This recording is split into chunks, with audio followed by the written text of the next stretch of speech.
All right.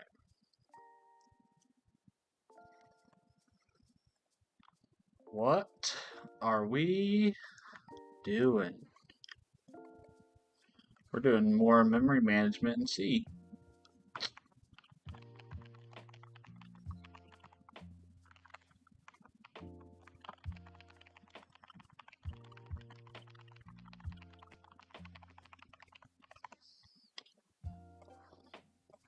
All right. Good morning, Gun Eyes. Yes, let's go. Let's go, boy. Let's go, boy. I don't know if manual memory management is that exciting, but I am excited to be here this morning on the YouTubes.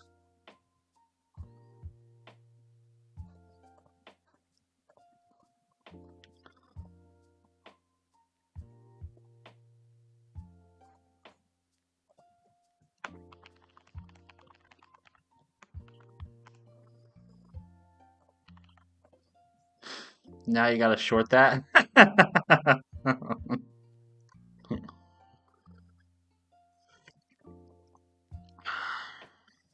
Yeah. Clip it. Clip it. Clip it. Clip it. Clip it.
Okay.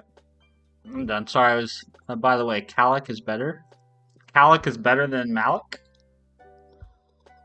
Calic. The difference between Calic and Malik is that Calic initializes memory. Is that the difference?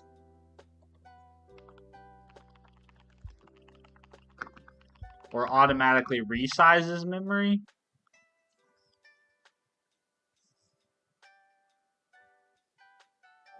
Malik allocates a block of raw, uninitiated memory, while Calic allocates memory and initializes all of its bits to 0. Interesting. That rules. I'm sure it does. I don't know why it rules compared to Malik, but I will take your word for it. It sounds like you've written far more C in your life than I have. And I would much rather just stand on the shoulders of giants. Alright. Time to lock in here. I woke up a little late. A little late. I woke up about an hour and 15 minutes late, but I'm here.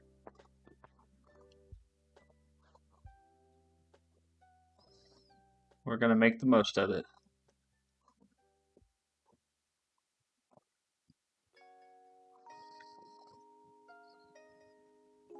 Okay. It rules when you got an array of some size, the pointers to that, like int int pointer array, then it matters. Okay, cool. Well, maybe if I write enough C, I'll understand for myself the wonders of Calic. What is a garbage collector? In C, we've been manually managing our memory, which is not only difficult to do, but tricky to say. I always feel like I'm going to make a big mistake while I'm talking about it. However, that's not the only strategy for managing memory. There are alternatives like the Rust strategy, which uses a borrow checker, which, while still including sort of manually managing the memory, Truly, the Rust compiler is the one that determines whether an object's lifetime is complete or not, and if so, it will free that object. However, a garbage collector is quite different. In garbage collection, the language itself, for example, Python or JavaScript or Go, determines if a particular object or value is still live. Live means that the value could possibly be useful to determine what values are still alive or not. And like many other languages, for example, in Python, a lot of Python is written in C, or at least one implementation of it is in CPython. That garbage collector may be written in a different language. So let's talk about some of the algorithms that are useful for garbage collectors to determine whether a particular value is still live. The first kind is called reference counting. Reference counting is probably the simplest version of garbage collection, and what it is that every object has an additional field that is its count. And when you create the object or some other variable references the object, consider something like a list. If I have a variable foo, Never heard of him. inside of a list, okay, well now the reference count for foo might be 2 because it's 1 for itself. No, the C guy is Mason. List. Mason Now, is if our we C guy. remove that list, or maybe we pop that element out of the list, we're going to drop its reference count by 1. And maybe if we return from the function that created foo, now its reference count might drop to 0. Once an object's reference count drops to 0, then we give that memory back to the operating system. Naive reference counting has some downsides, like an inability to track cycles. Excuse me. It is quite expensive because every time we do an operation, we have to go modify all of the objects that we're touching. Because of that, people thought of other strategies. The other primary one that we're going to cover is mark and sweep. Mark and sweep is an idea that we'll be able to find all of the variables that are directly referenced by our stack frames, generally speaking, and then we will trace through all of the connections of those variables to find any Most heroes are hidden. And they only appear when the time is right. And indirectly referenced, so any of the variables that are not marked, we can. Not all heroes wear capes. Really, the sweep is actually the search, but I kind of like to imagine that you sweeping them back to the operating system. Mark and sweep is a bit more complex, but it can handle certain cases that at least naive reference counting can't handle, like a list who references another list who references back to the original list. Which hidden like structures within Unix pointers. I don't even understand that joke. But for mark and sweep, if none of the roots, I'm sure if I knew more about operating systems, that would make me laugh. But for now, it just goes right over my head. Doesn't require us to do operations every single time that we touch or reference a variable. We only have to do the work when we do something often referred to as a GC pause, a garbage collector pause, where the garbage collector is going to do some work to go check which variables are still alive.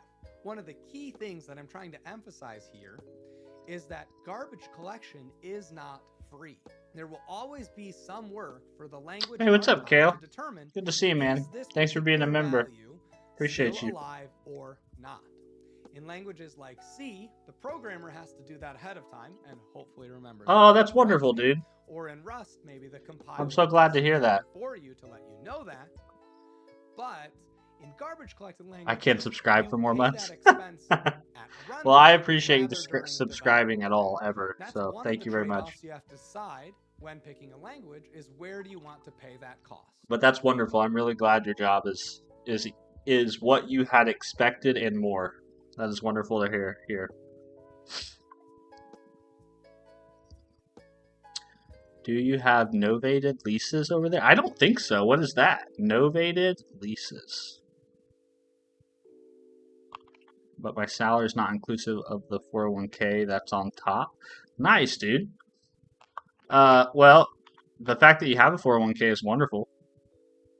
Novated leases. No, I've never heard of that. What is that?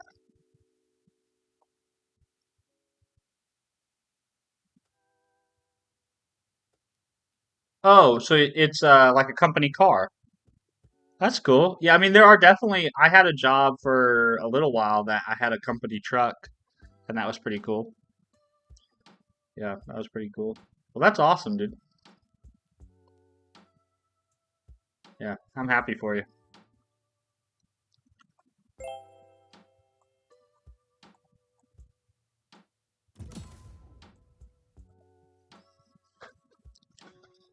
Sick thumbnail. You like that? That was my best attempt. Bet I was gonna do so. I have this. What do I want to call it? I have this internal conflict with using AI to generate artwork, where I tried to do an AI generated thumbnail like that, and then I was like, oh man, this feels so bad. And then so I sat down. I was like, okay, I'm gonna take my best stab at doing this in Canva, and that's what I came up with. And then I spent most of the night last night watching YouTube tutorials of how to get better at doing thumbnail art, because I would like to do a better job at creating funny thumbnails, because a lot of the streamers I watch in my free time have really funny thumbnails, or really cool thumbnails. But I just don't have the money to spend on an actual like thumbnail artist. So I don't know. If you guys see a thumbnail sitting on the same live stream for too long, just poke me about it. Maybe hold me accountable and say, Steven, you said you were going to try to get better at thumbnails. You really should put some effort into it, buddy. Yeah, yeah, exactly. It's instantly recognizable. Yeah, it AI art has such a very, which is so funny, but AI art really does have a very particular look to it. Yeah.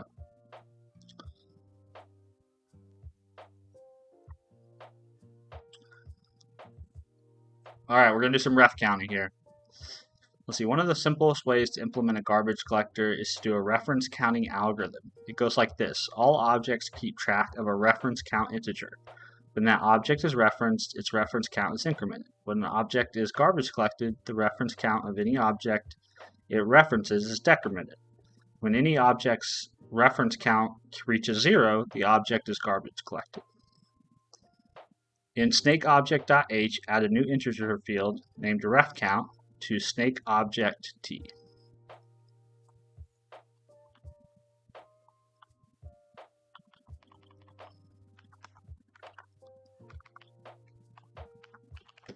Okay, we did that. Wonderful. In snakeObject.c, complete the new snakeObject function. Allocate a snakeObject t on the heap using calloc, so its memory is 0 initialized. Ah, looky there. Looky there, Gunheist. They know about calloc. I know about calyx. I have really bad calyx on my top of my head. Allocate a snake t object on the heap. Okay, so we do. This would be a snake object t, which equals cal. So its memory is initialized to 0. So we do size of pointer or snake object t pointer. The allocation fails, return null. If obj equals null, return null. Return the pointer. Return.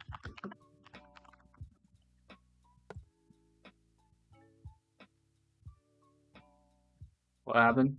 Too few arguments to function call. What does calloc take? Oh, this takes the number and the size, right? So it's like 1. No. Calloc.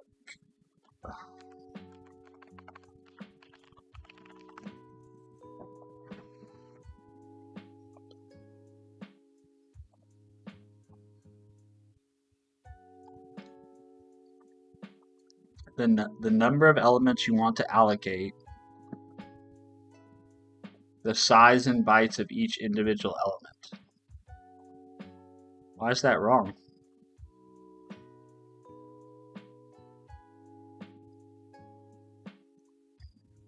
I want to initialize one object, and I want it to be a size of this.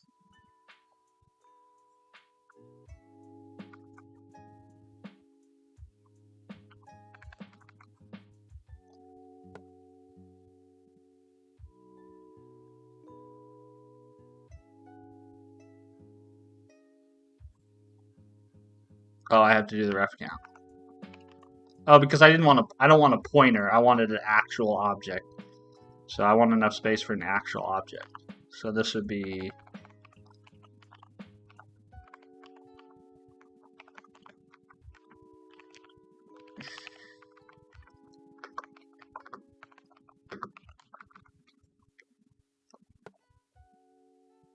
there we go.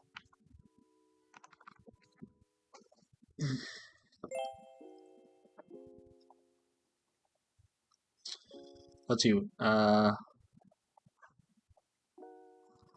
Increment. We need to be able to increment the reference count of a snake object at any time a new reference to it is created. Complete the ref count increase function. It should increment the ref count of the snake object. If the object is null, it should do nothing. So if object equals null, just return. Otherwise, we do obj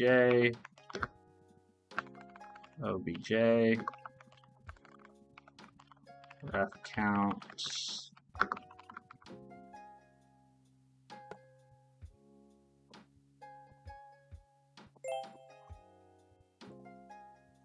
decrement and free. Now things are going to get a touch more complicated. In a ref counting GC, the interesting stuff happens when the ref count equals 0. That's when the garbage gets collected. When the ref count reaches 0, there are no references to this object anymore, so we need to free the memory auto-magically. That's the whole point of a garbage collector. For our first pass at this, we will only handle integers, floats, and strings to keep things simple. As we go a little further, we'll implement it for the rest of the snake object types. Complete the ref decrement function. So if object is null, a lot of null checks. We're always checking for null. Decrement the ref count.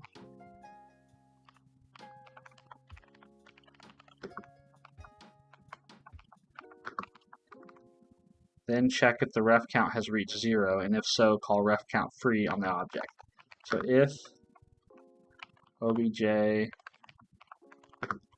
ref count equals 0, then I'm actually gonna do mine like this.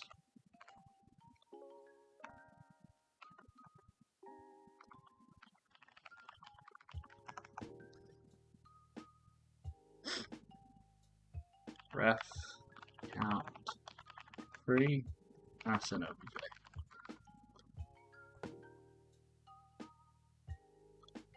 Okay, now we need to actually implement free ref count.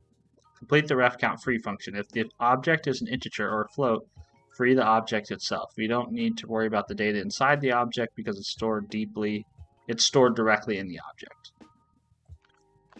Okay, so we've got a match, or not, sorry, I keep using a match statement. Switch on obj kind, like this. And if it's an integer, case integer. See you, Mason. Have a great day, man. Thank you for stopping by the stream, dude. Appreciate that. Wishing you a wonderful start to your week.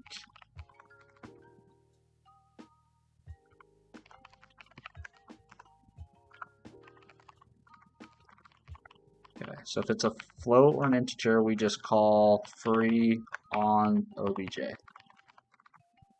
And then if the object is string, free the char star data inside the object, then free the object. So I kind of feel like it's always going to require us to free the object, right? To some extent. So I'm just going to place that down here.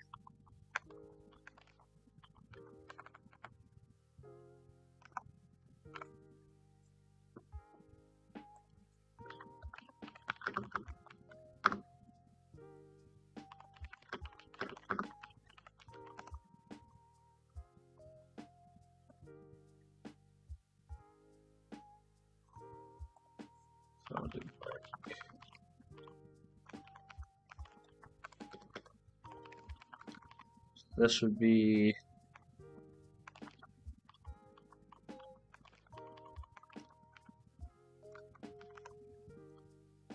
case string.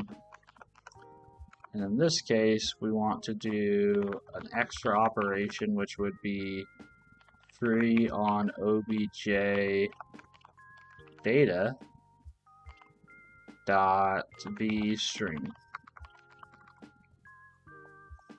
If it's any other type, do nothing for now. Oh, okay.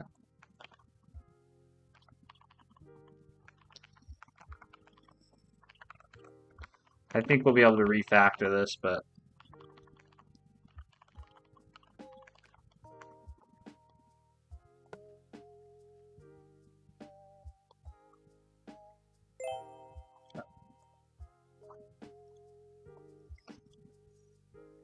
oh, where'd my coffee go? There it is.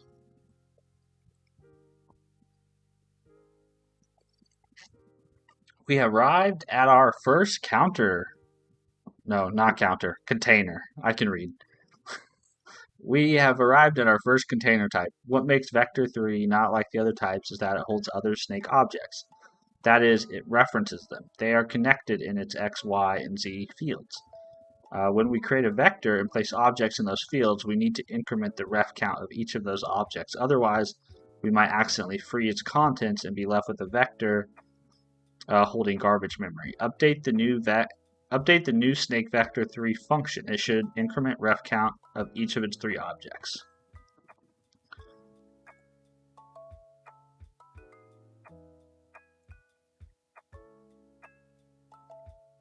Let's see, where are we?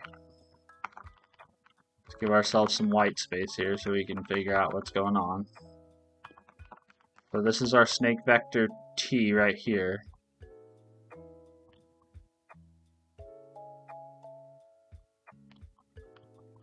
So we want to increment each of X, Y, and Z, right? So we could do X, ref count, do the same thing for, so we do, whoops, do the same thing for X, Y, and Z. Hey, what's up? I am Trapped. How are you doing? Been a minute. Good morning. Or good afternoon, or good evening, whatever is going on your side of the world. I'm having a good day so far, man. Yeah, I've got to go back to work today. I was on vacation all last week, so that's one. I mean, it's not really a bad thing. My job is super. I mean, my job is a blessing at the end of the day, you know. But I've got to go back and get in the swing of things there. I'm going to take my son at some point this morning to go and buy some new equipment for football season, which starts next week, and probably write some code. Maybe make some YouTube videos. I've got some ideas for some YouTube videos. Maybe make a couple of those. Hug and kiss my wife. You know, it's going to be a good day. So I'm wishing you have an equally good day ahead of you.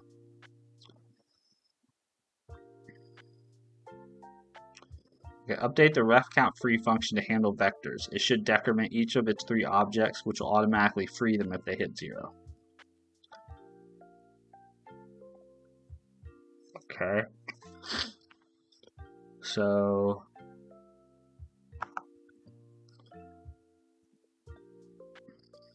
we should do. Oh, this is interesting.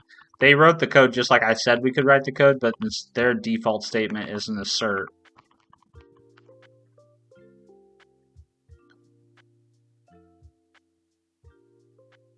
So we'll do ref count DC. You pass in obj data dot b vector. I think it's vector 3 is the field name. I can't remember. My friend was tutoring, or my friend has a tutoring business he's working on, and he recently asked me to help him with his website. That's wonderful. Make a CMS dashboard for SEO. Do you think this will look good on a portfolio to land jobs? That will look wonderful on a portfolio. Yeah, man, that's awesome. It's also great experience to be able to talk about if you ever want to do freelance stuff or even in interviews, right? Um, like that's a very real world problem. So that's awesome, dude.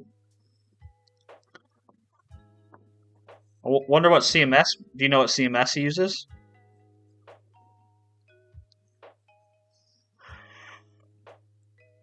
There's a lot of good ones out there these days. There's a lot of good headless ones too. WordPress is still pretty good. Although I personally feel WordPress always feels a little bit dated compared to the other offerings, but that's just me. Yeah, vvector3 is the name.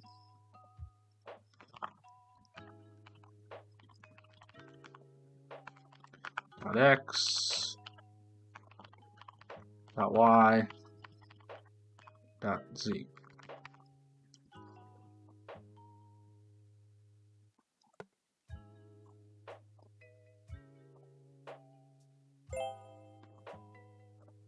Okay. Ref counting for an array is similar to vector3 kind, however, an array has a dynamic size which will add complexity. Update the snake array set function, increment the ref count of the object being assigned to the index. If there was already an object stored at that index, decrement the ref count of that object. If there's already an object at that index, so we have all these checks. So if we get down here,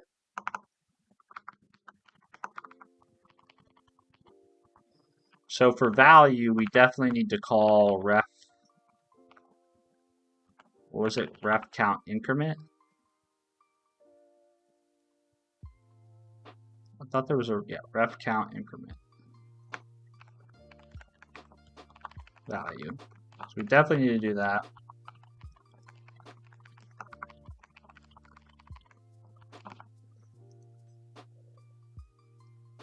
Nice, Firebase. Nothing wrong with some Firebase. I've never used it. I've only used Supabase, and then I've used kind of a similar product called Convex, but I've had good experience. I've heard good things about Firebase. I've never used Flutter. Heard good things about it, but never used it. To make him a dashboard. Nice, very cool. Oh, you're making it all from scratch. That's even more impressive of a portfolio piece. I thought you were just kind of building a dashboard like on top of an existing CMS, right? So if you're doing it soup to nuts, that's a whole different kind of project. Flutter's OP. I had a coworker at work who started, I think, using it to build out a side project, and he didn't say anything bad about it. so, so I take that as a good thing.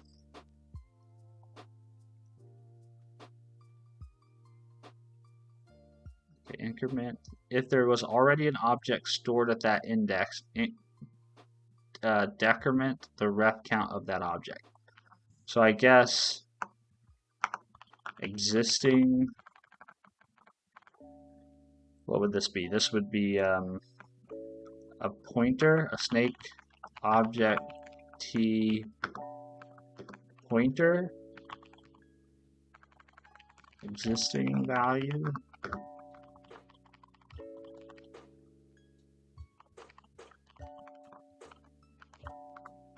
And if existing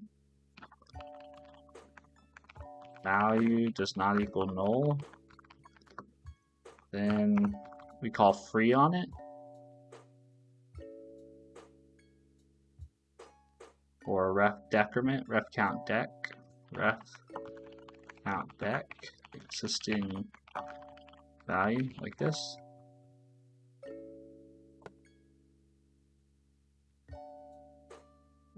Let's see, assertion aborted.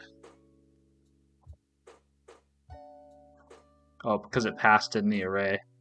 So now we need to update, iterate over each element from 0 to size -1 and decrement the ref count of each object.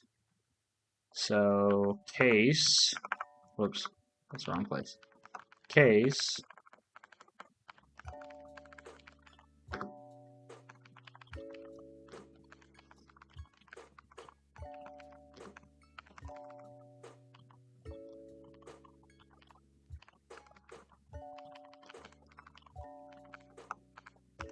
so we need to say for int I equals 0 while I is less than obj data dot v array dot size minus 1, we increment I, and then we say ref count dec for, and then free the element itself. So free the array itself, the elements field. So then we do free obj data dot v array dot elements. Is that? And this would be obj data v array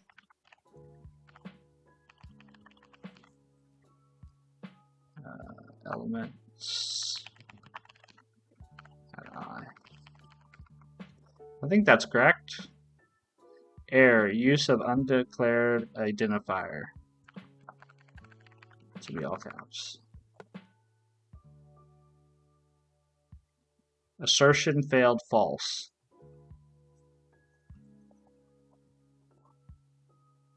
Hey, what's up, Justin? Good to see you, man. Good morning. Hope your day is getting off to a good start. I'm finishing my first cup of coffee. I'm making mistakes and learning C.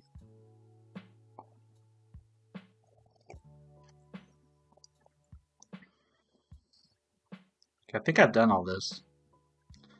So we're going to use some baked salmon.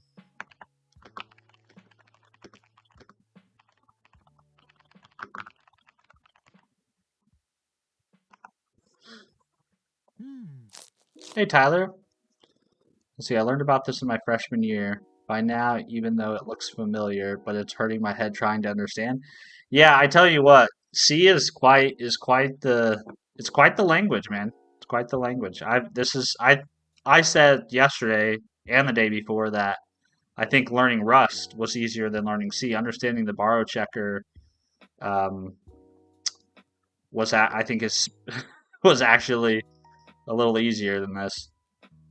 But I think part of it is just it's a different way to think while you're writing code, especially if you're coming from 6 years like me of writing nothing but GC languages, basically, you know?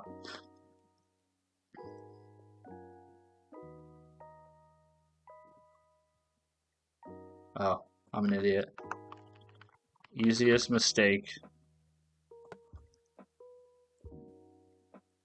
Okay, think about a switch. Look closely at your array case. Compare it structurally to the string or vector 3 cases. What's different about how it ends? Oh, are we supposed to free the...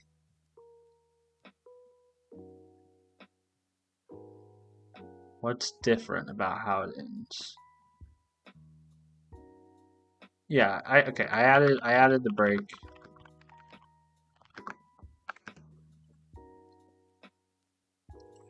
You're working full time in quality, very cool. Oh, and you have an operational role. That's cool. Turns out I'm in the team under the CTO and CEO. Although it's not in IT, I'm only 24 and it feels weird. Well, that's cool though. That's exposure to, people that actually have decision-making power at your company. So it would be kind of interesting for you to be able to observe and learn how they operate. Hopefully they're good folks, hopefully they're good leaders. You're enjoying the C streams? Well, thank you. How are you enjoying C? Is it simpler that you know C sharp? So I think C sharp helps with some of the syntax, but I don't think there's really much about C sharp that translates super well to C, just because C sharp is garbage collected. But it definitely helps with the syntax and just basic kind of programming intuition. as far as how I'm enjoying C so far. So I'm appreciating C, but I'm on the fence about whether or not I like it or not. And I think I need to do some actual programming with it beyond just solving these smaller problems to really figure out whether I like it or not, you know. Good morning, Vibely Subtle. Nice to see you. Bradley, crazy. I've been thinking about doing some C, and here you are. Maybe it's a sign for me to do something. I lose interest so quickly. How do you persist with stuff like this? Just enjoyment? Yeah, I get a lot of enjoyment out of it. It's fun to solve problems. It's fun to learn.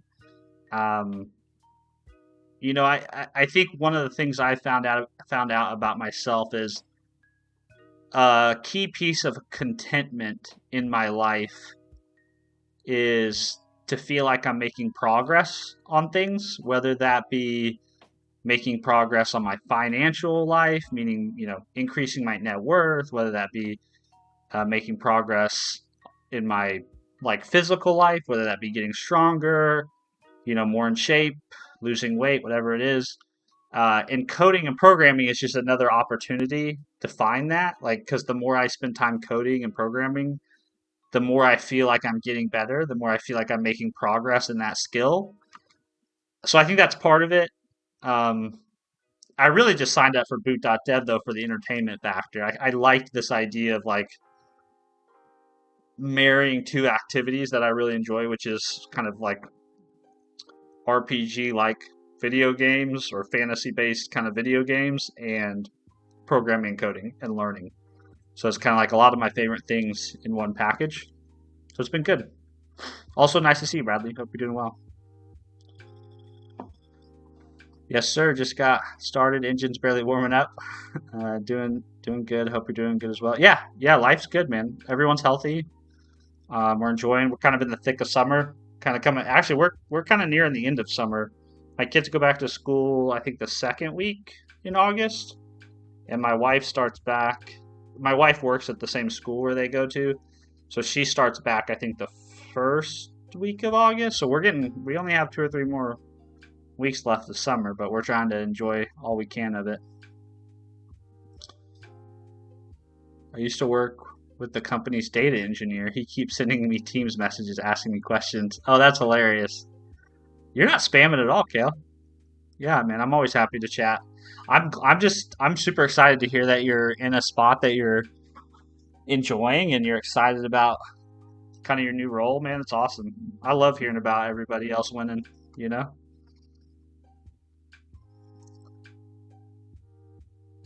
Same, we go back early August. Yeah, man, it's crazy. I feel like summer goes way too quick. Yeah. The purpose of chat is to spam. Did we just become best It friends? is. Internet Alien, thanks for the sub, man. Appreciate that. What a great username, too, by the way.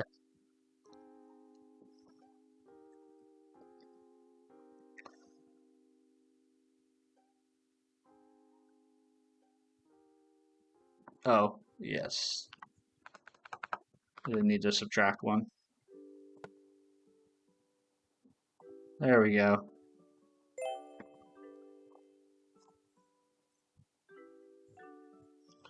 You finished your story splitting blog series? Interesting. I don't think I've ever read your blog before, Doda. You should link it in Discord. If you're in my Discord, you should link it for us. I think, or in Twitch, I think you can post links. You should link it for everybody. Time flies when you're having fun. It really does, man. It really does. I can't believe how old my kids are. My son is getting ready to turn 10 in about a week, and I honestly can't believe that. So him being 10 means we really only have. I mean, he's always going to be my son, but I only really have, I guess, 8 more years or so with him in the house, and probably even fewer of like, even fewer than that, where like he wants to actually hang out with me, you know? So I don't know. That part of my life has gone way faster than I ever could have imagined. Internet Alien. Internet Alien is a sick name. Riley, just before I joined, I was watching some random guy's video on learning C. I'll post a link in Discord. Send it over, man. We'll take all we can get. I don't know how long I'll spend in C land. I want to finish, obviously, this course, and then I'm supposed to build a portfolio project after this course, and I'm going to try to do that in C, just so that I can challenge myself a bit. But I don't know how much longer I'll spend there. I've been writing a lot of Rust lately, and I've been really enjoying that. Um, so we'll see. And then at this boot.dev is going to switch over to Go, I think, in a little bit too. They're going to start teaching us Go here in a bit. Please review my Discord app. Of course. I would love to review your Discord app. Give me 1 sec. Give me 1 second to figure out how to work my computer. Oh, thanks for linking that, man. Code It Quick. I like it. It's a great blog name.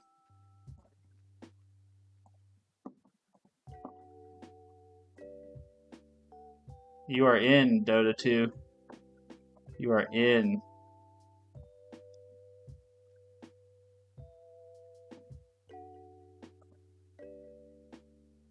You did make it. You are here now, Dota. Dude, only like 2 out of 3 of him being a Papa's boy, you know? Exactly. Yeah, you're 100% right. Yeah, two-thirds of it, right? Yeah. I just know, like, it's funny, I already see he's 10, but I already see it now. Like, he's so much more interested and sort of invested in sort of his friendships and talking to his buddies. And, like, yeah, in 2 or 3 years, that'll just be as it should be, right? That's how you should be at that age. But for me, it just, man, I thought when I had my kids, I thought I had all the time in the world. I really did. I thought it was gonna. I did not think it was gonna, like, I was gonna blink and they were gonna be grown up. Um, I wish I could go back and have the job I have now when my kids were little. Because when my kids were little, I didn't work at home and I worked a lot. And now I work at home and I don't work a ton. And I could have had way more time in their younger years if I had had the job I have now. But things happen for a reason, you know. Thank you, Dota, for sharing that, man. I appreciate that. I'll definitely check out the blog for sure. I like reading blogs. I'm an old timer. The fact that you're present for your son is great. They will probably hang out less with you for a bit, but one day that will change again. Yeah, I hope so. I hope they'll find their way back, you know. I mean, but like I said, I think that's good. I think they should push for their own autonomy, you know, and build their own life. And I'll be here regardless either way.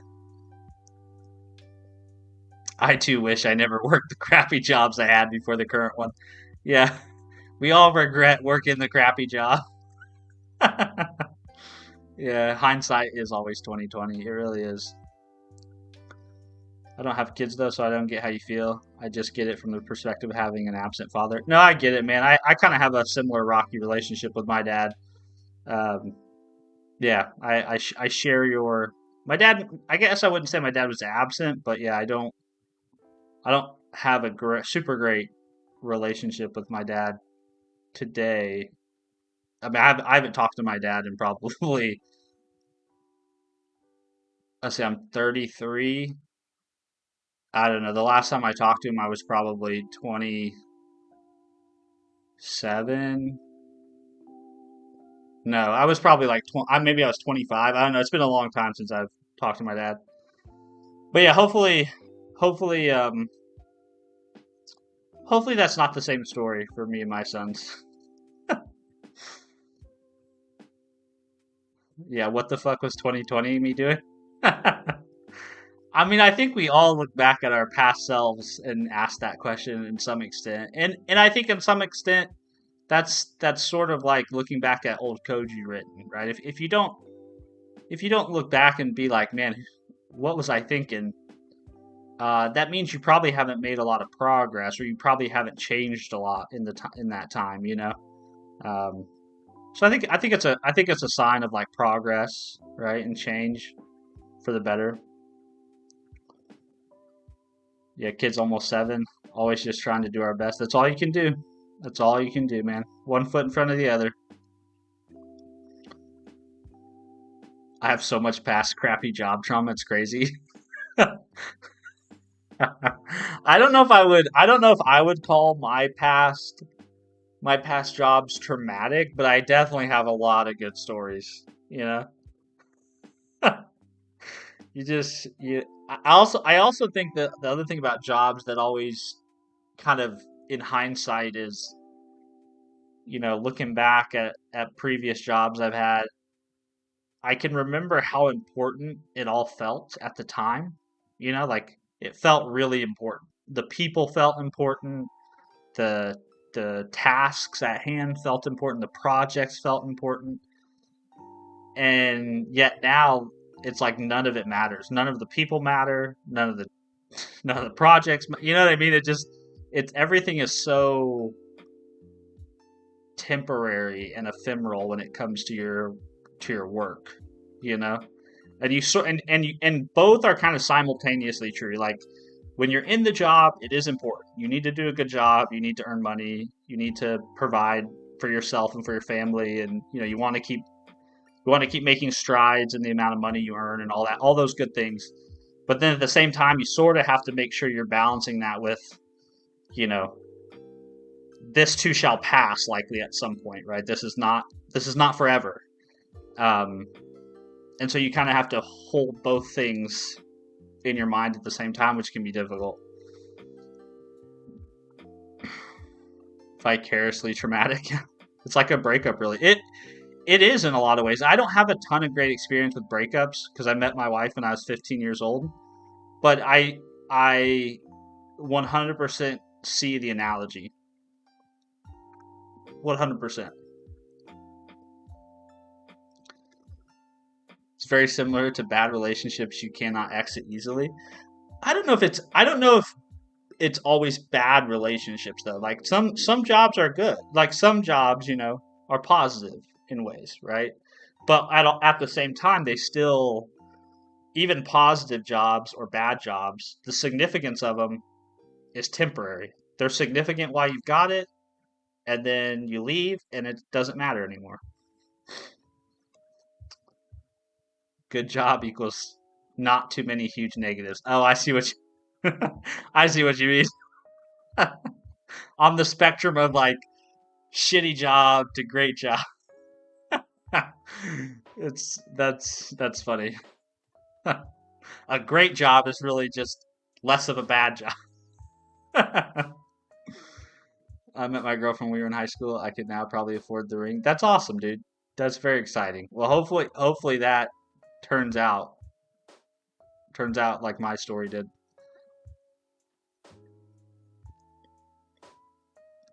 Yeah, that's super. That's super funny.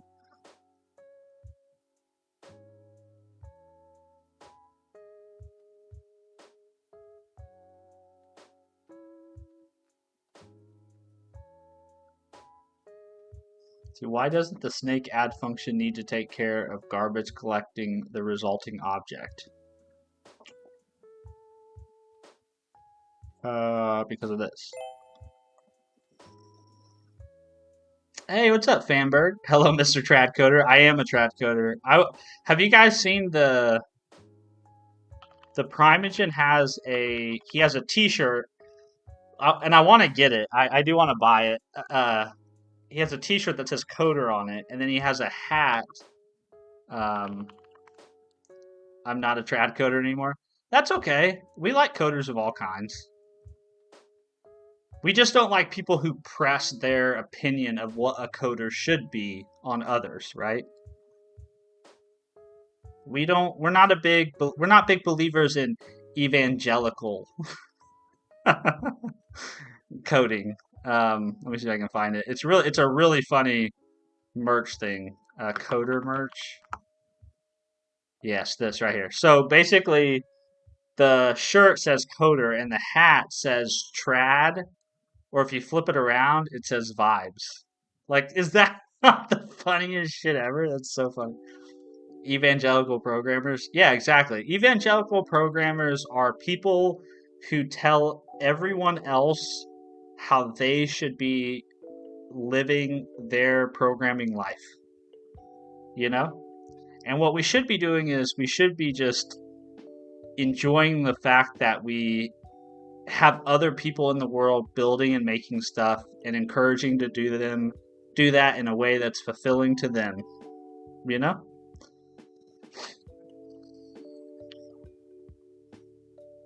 You should put Tradcoder in the stream details. I wonder if it'd help with engagement. It could. Here, I'll update the description. Trad coding. Hashtag trad coding. The thumbnail is legendary. Thanks, Delusional Dev. I appreciate that, man. I spent a little bit of time on that last night. You missed it earlier in the stream. I said that making better thumbnails more frequently is something that I'd like to get better at. I just feel like my skills at image editing and image manipulation aren't very good.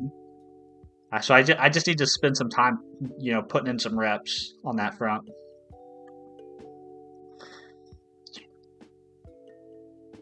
They are pushing 50K tokens per user per day of Claude Sonnet. Interesting. Some agents are on 1.5 mil token budgets per day. Wow. I'm tempted, but $29 for a hat plus shipping.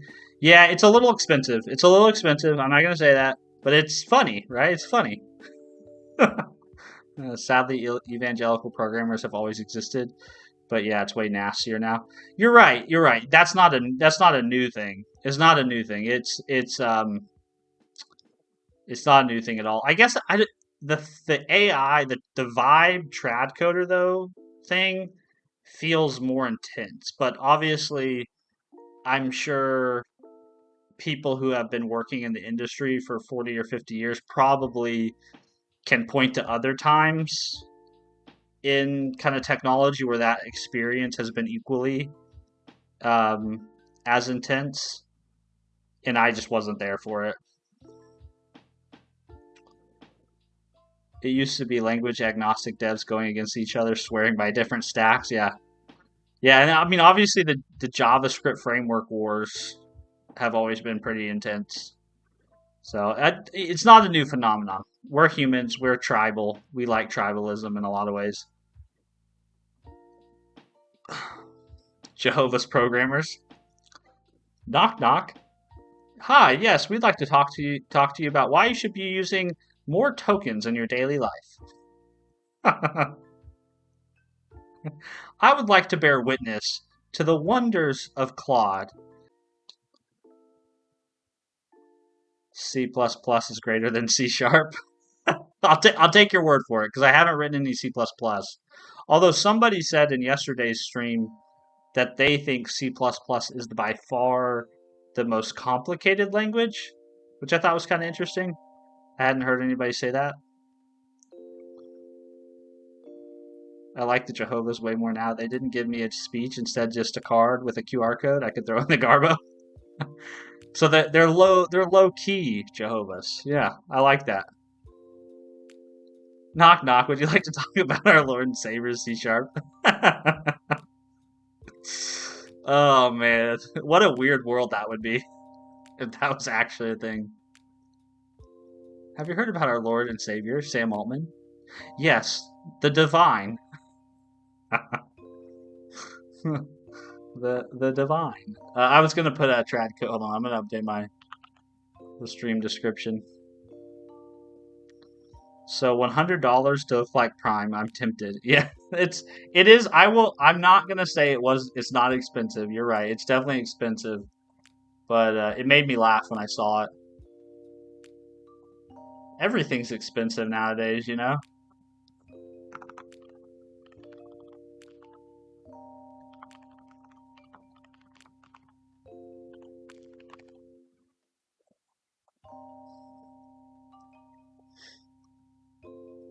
I guess the language wars have just moved from JavaScript versus Python to English GPT versus English Claude.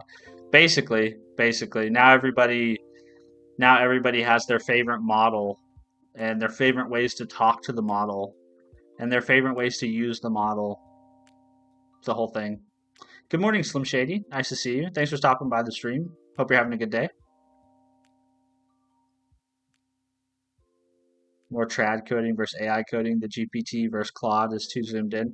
Probably, yeah. It's really just this idea of I though see this is really the only issue I take with it. The only issue I take with AI or people who are into AI for coding is the only issue I take is when those people try to scare other people, right? When they try to say like, "Oh, you're going to get left behind, or you're going to be obsolete, or you're not going to be useful, or you're not going to be successful or capable," or they basically are trying to use fear as like a selling strategy, and it's very icky, and I don't like it because on the back end of what they're saying is almost always a product or a service. Like, you're going to get left behind. Let me come and teach you about AI, right? Or I have a consultancy that will help your team implement agentic workflow, right? It's always that's the shit that just really bothers me. And it's not just this is not just a software development AI problem. This exists in all industries, right? At all times. It's just this fear-based selling that is happening. I hate it. It just drives me nuts. Yeah, exactly. It's a dark marketing thing.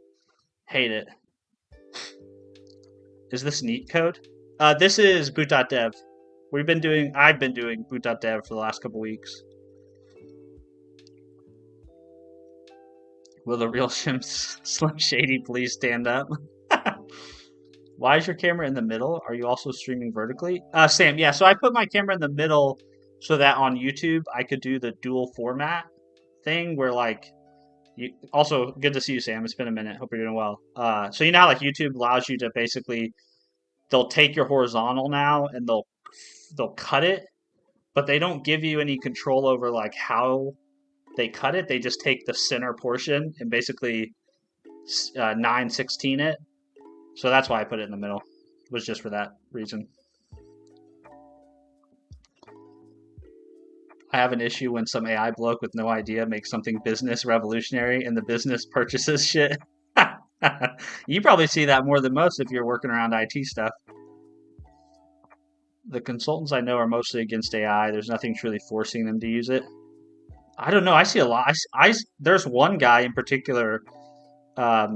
His name's Corey House. He actually lives close to me. I think he's in Lenexa maybe or Overland Park. He's here in Kansas City, and for the longest time, he had a React consulting company, and now he's just like wholesale pivoted into like this AI consulting company. And I think like I've seen him. I met him at conferences and talked to him. He seems like a genuinely nice guy. But I just kind of hate the fact that like I hate the fact that people aren't transparent about the fact that they are monetarily invested in having particular viewpoints. That's the part that feels intellectually dishonest to me. Is you should disclose the fact that hey, I believe in these tools, but I also make money. I believe in this technology and I believe in these tools, but I also make money from getting more people to believe in them. You know, that's the part that feels not quite fair or not quite honest, in my opinion.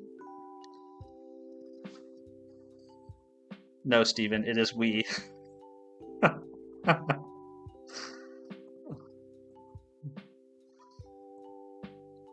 Good morning, King Brownie.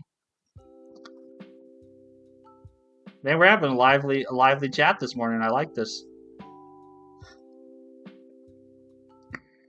Until production is on fire at 3 a.m. and you're on call and you have no idea what your code base is even doing or how to mitigate damage, just plug it back into Claude, I guess. Yes. Computer, please address incident. Computer, please fix customer problem. There is no war in Ba Sing Se. Don't act like you've never seen a white person.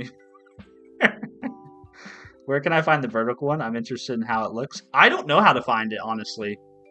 It's supposedly, according to YouTube, it's supposed to show up in the Shorts feed. But if I navigate directly to my stream, I only see the horizontal one. So I have no idea, honestly, how to get to it. There's a little toggle in YouTube Studio where you can toggle dual format on and off. And so the last couple weeks, I just toggled it on and let it ride.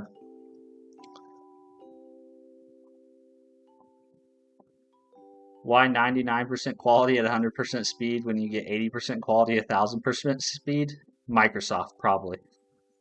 Actually, that sounds like software development in general now. That sounds like loop engineering, is what that sounds like. That sounds like the perfect tagline for loop engineering.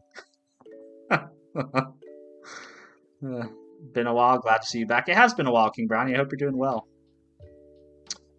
Roll call. Who's not in Discord? Well, if anybody is not in Discord, they are more than welcome to join. Kirk, I had a backend lead tell me to make an OAuth algorithm, OAuth squared. Then I found a starved lock in his code. I'm conflicted on how much AI should be used. A lot of people think you shouldn't be writing any code yourself anymore, which is absolutely wild to me that that's an official position that companies have. But I've seen multiple posts online of people saying they either got rejected by a job or they failed a job interview because they talked about writing their own code, which I think is crazy. There are actual people who just copy logs and paste them into their agents and say, fixed, please. Okay, so what I'll say about that, D, is it's all in the context. If you're somebody who has experience and you look at that log and you say, oh, I know what that probably is, right? Let me see you know what I mean? Like if you're like, oh, I know what that probably is. I'm not 100% certain, but it would probably be easier for the agent to kind of fact check me, or at least get fuzzy find the answer probably faster than I might be able to. That's one thing. But if you're looking at a log and you're like, I have no fucking clue what's going on, and then you copy and paste it, right? I think that might be a not so good situation. Unless, again, it's all like, to me, it's all about the context and the intention with which you use it, right? If it's like copy paste, and then you take the answer and copy paste, I think that's the problem. It's kind of like the blind leading the blind scenario is the ultimate nightmare scenario. But I can definitely see that being useful to do that at times. I don't know. I'm just gonna say computer fix issue. I still manually write some code. Very cool. Yeah, I enjoy writing code myself, so I do it quite a bit. Sometimes get agents to read the logs, never fix the thing, just want the answer fast. Exactly. So that's what I was kind of trying to say, is like, I can see a scenario where it makes sense to do what D said, but there's a subtlety, right, to how you do it and the way you use it. I manually write code while the agents work on a different project. That's cool. That's an interesting approach. I don't think I have the cognitive bandwidth to do that, right? But for people who do, I can see that being very, very fun. Hot take: if your log doesn't tell you what's wrong or point you in the correct general direction, it's a bad log. Justin said the quiet part out loud. I love that. I give the agent my logs, ask it what went wrong, then I double check and manually determine the fix. Reading logs is painful. I think that's complete. I think, King Brownie, what you said is completely valid.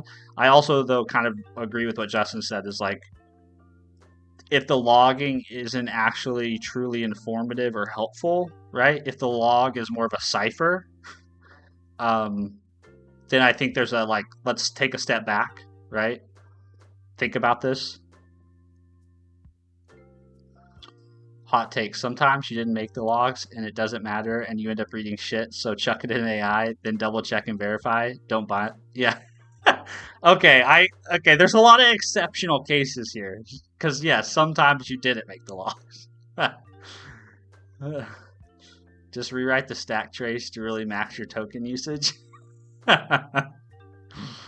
Has anybody here actually been given a token quota? Have any of you guys been told by your company that you have to meet some kind of token quota? 2 engineers pulled me into a meeting to tell me to stop using LLMs altogether and write everything from my head. Wow. That seems very much against the trend. What's up, Mark? Hello, YouTube. I'm looking for a new job. Well, cool. If I have any job to send your way, I will definitely do that. I don't have any power at my current job when it comes to hiring, so I can't help you there. But if I hear of any, I'll keep you in mind. Hot take: don't have logs. If a tree falls in the woods and makes no sounds, did it really fall? Okay, that's one approach to fixing problems. Good morning, Mark. Good to see you.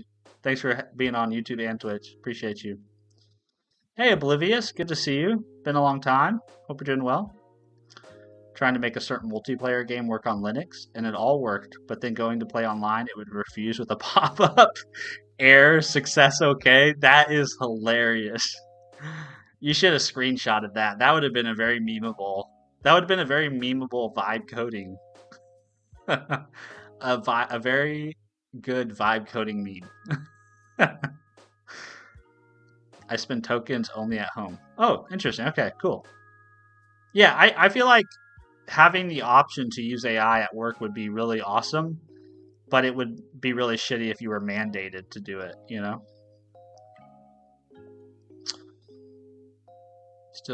Still see the bad log, add better logging. That's fair. Make it better. Make it less of a cipher. Is the AI economy quickly switching from use AI will go so much faster to do not use AI? I've been burned before. Now everybody has AI PTSD. Yeah. I do think the tides are changing a little bit with AI. I think there's a little bit of realism starting to sink into the conversation. You know, I think OpenAI saying they're going to IPO, then pulling back on their IPO.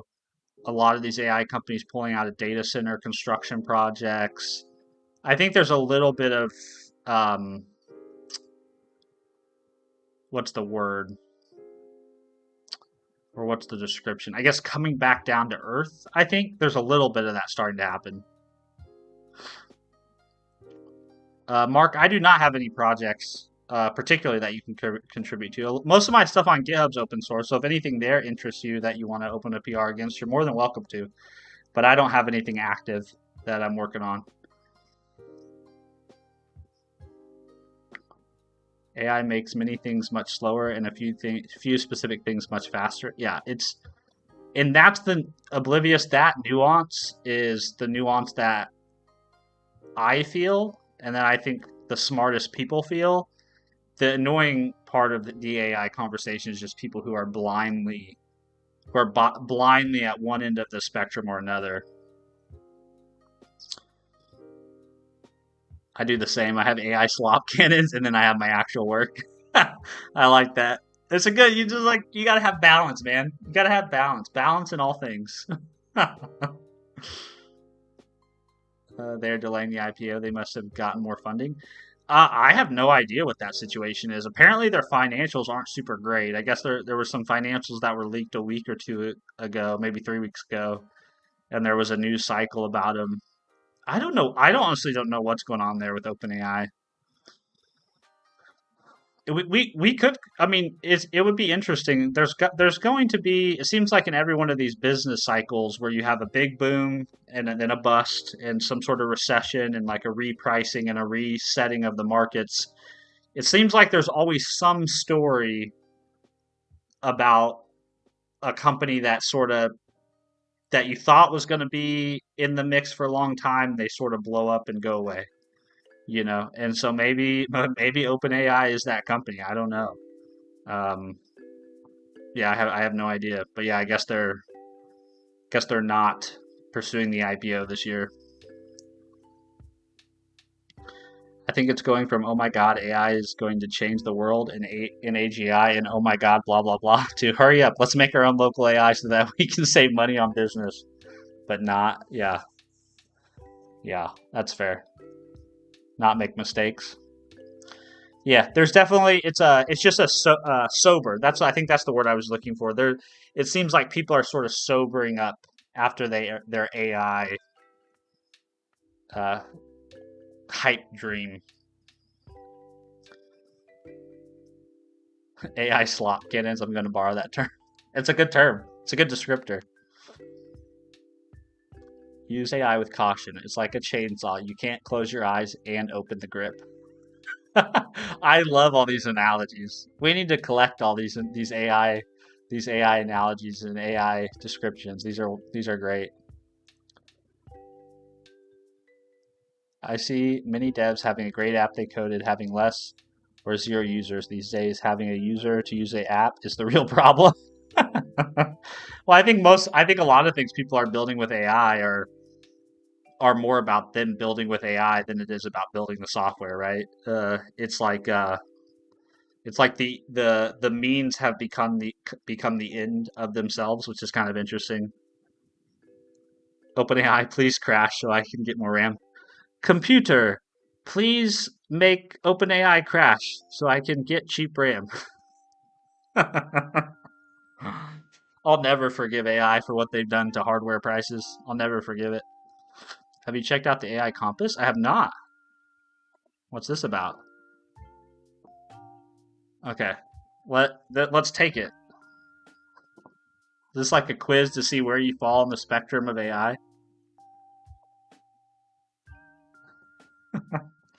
Oh, you guys can't see it because my camera's covering a piece of it.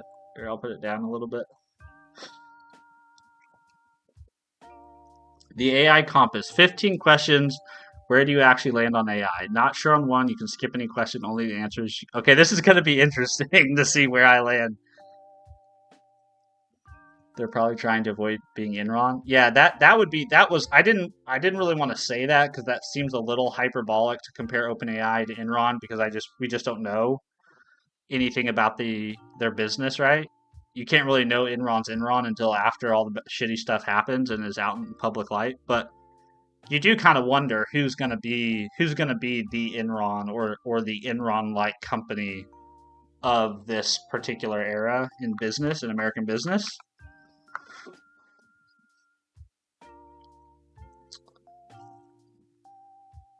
Also, I'll move to Twitch. The YouTube stream page is like, I'm sorry about that.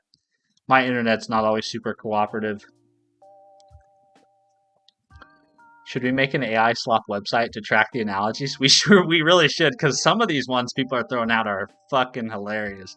The chainsaw, an image like I can just see it. I can see a wonderful meme of like somebody with their eyes closed holding a chainsaw, and somebody saying that's what using AI is like. It's almost like it's kind of what loop engineering is, like holding a chainsaw and like closing your eyes and trying to. That's kind of what loop engineering is.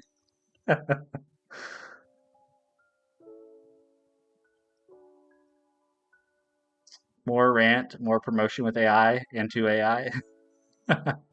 Oh, I got the shrug for this. Oh, the AI compass. That's what you got. Okay, I'll have to see what I get. I'll be a record and repeat that it's commercialization. That's all, the issue. I think Oblivion, your take on these matters is very astute. Get the AI to slop out a website on the slop analogies. Be wonderful. All right, let's take the AI compass quiz. Let's see. Are AIs conscious? Do we have responsibilities toward them? No. AI generated. I wonder if this website was built with AI. AI generated art, writing, and music. What's happening here? Laundering other people's work through static engines. Yeah, this is probably more accurate, which is why I feel conflicted about using AI for my own personal stuff, like thumbnails and stuff like that, blog post images. I always feel kind of icky when I use AI for artwork. I really should just become a better artist, or work with an artist. What will AI do to employment? Mostly generate busy work for consultants, automate some tasks, create others, displace millions of workers, free people from drudge work, create new kinds of jobs. I think it's more of this. It offers.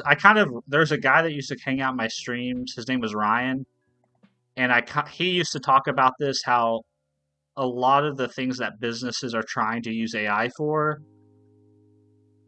really what they're talking about is efficiency, and they're talking about automation. I think the interesting thing about AI, particularly large language models, is they do provide a new set of tools to automate things that previously would have been very difficult, right, to automate. What's AI doing to our information environment? It's a glorified autocomplete, making the internet worse. The epistemic disaster. What is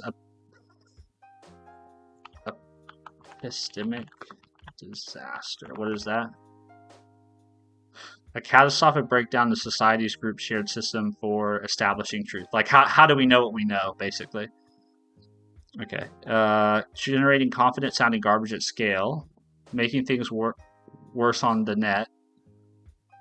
Man, I want to pick a lot of these because I do think AI is making the internet worse. Generating confident sounding garbage at scale might be the most accurate, and that's what's leading to making the internet worse. I'm gonna do that one. I think, actually, here's the problem with AI generated output, is AI generated output looks plausibly correct. And I don't know about you guys, but if you've ever worked in like a corporate environment, most people don't read. Like, they don't read things. So I think what you have going on right now is you have a bunch of people who are like using AI to generate an output, and then they're giving it to another human being, and that human being turns around and uses it to generate another AI output, and they hand it back, and nobody actually, like, it's just this like circular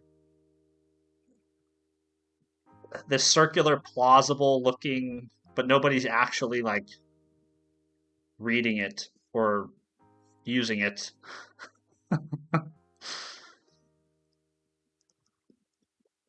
Yeah, this quiz is great. This quiz is really good. I can make it bigger if it's not big enough. And somebody I'll put it in chat again. Oblivion put it in chat. I think it's more like, I don't know, it's either one of these two. There is a real industry. I do think there's real products. I'm gonna go here. Could AI pose an existential threat to humanity?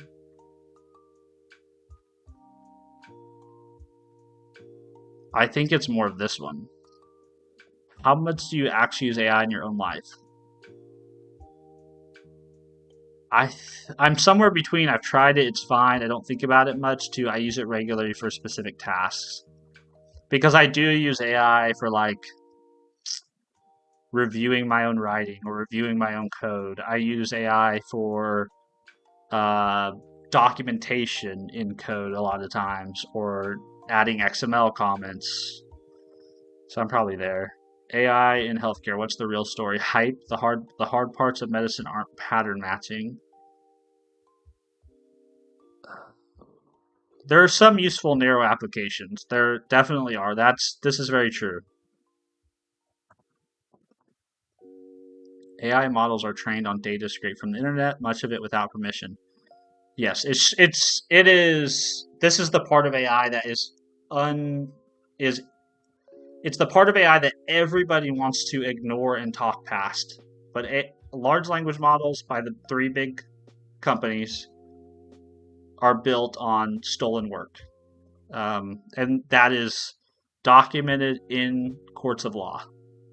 They broke laws to create the models.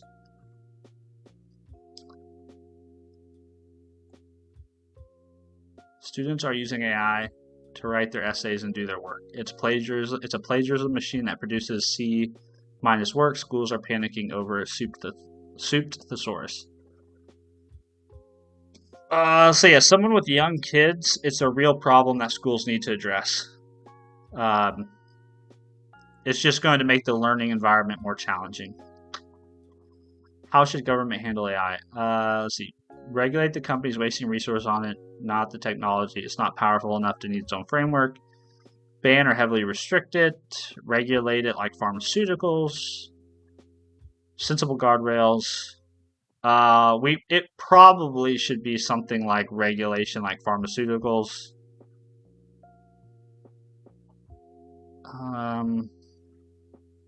Yeah, I'm gonna go with this one. Will we build artificial general intelligence, a system that can do anything a human can do intellectually? Yeah, maybe someday, but current approaches won't get us there. Who's actually benefiting from AI right now?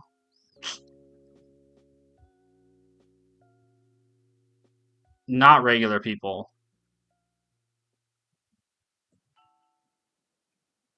Yeah, big tech mostly. It's 2031. What has happened with AI? This is a great question. The bubble popped. AI is in 2031. I will be 38. Was that's 5 years? Yeah. So the bubble popped. AI is still around, but the hype looks embarrassing in hindsight. Incremental progress, useful tools, no revolution. Steady, real integration into work, daily life. Less dramatic than predicted, but meaningful. Major. It's this one. AI data centers use enormous amounts of electricity and water. How much does this matter? We are burning staggering amounts of energy and water to run a technology that mostly generates spam.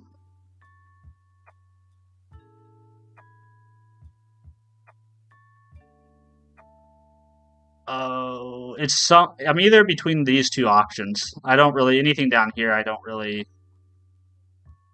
fuck with. We only have one Earth, right? So I don't know if any.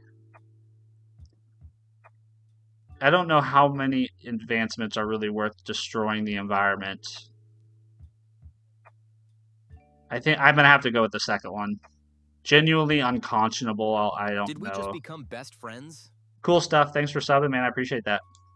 I'm gonna have to go with this one.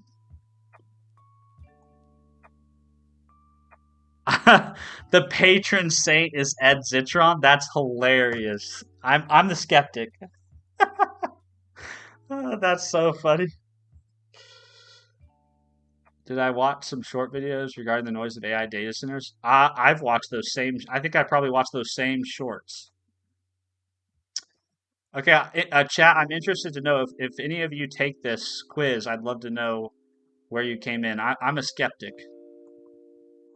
so I'm curious to know kind of where my audience falls on the spectrum there. Oh, show the graph. Oh, damn it! I just clicked away.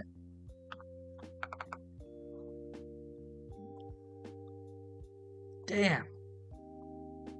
No. Can I get back to it? Dang it. They need to add persistence.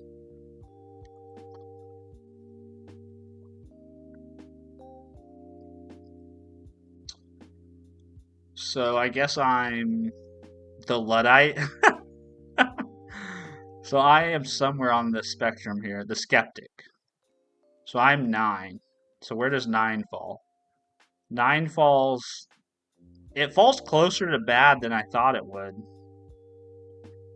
But as far as on the overhyped versus transformative line, I think it's kind of appropriately placed. I think I would put myself more like almost dead center on most of these things. Maybe a little bit more over here. But yeah, I'm interested to see what you guys get if you do it. Yeah, they need to do local storage or something. Add a little bit of persistence to the results. That'd be good. Local storage would be easy to implement, I would think. Just drop a JSON string into local storage.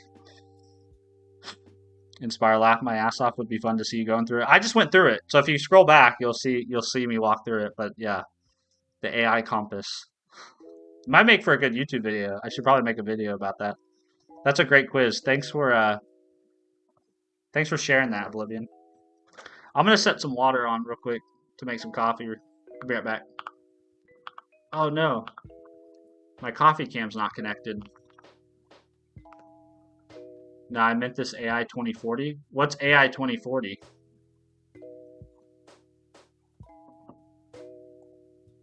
One sec.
All right, I'm back. Sorry.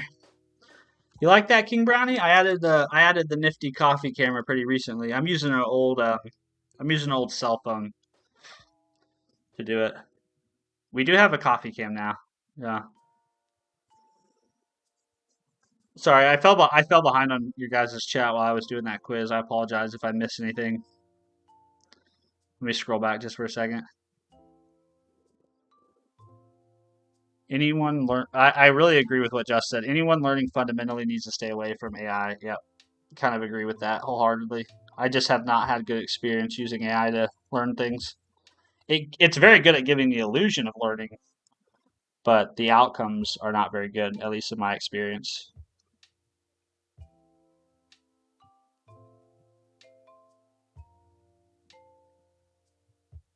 Okay, I think I'm all caught up.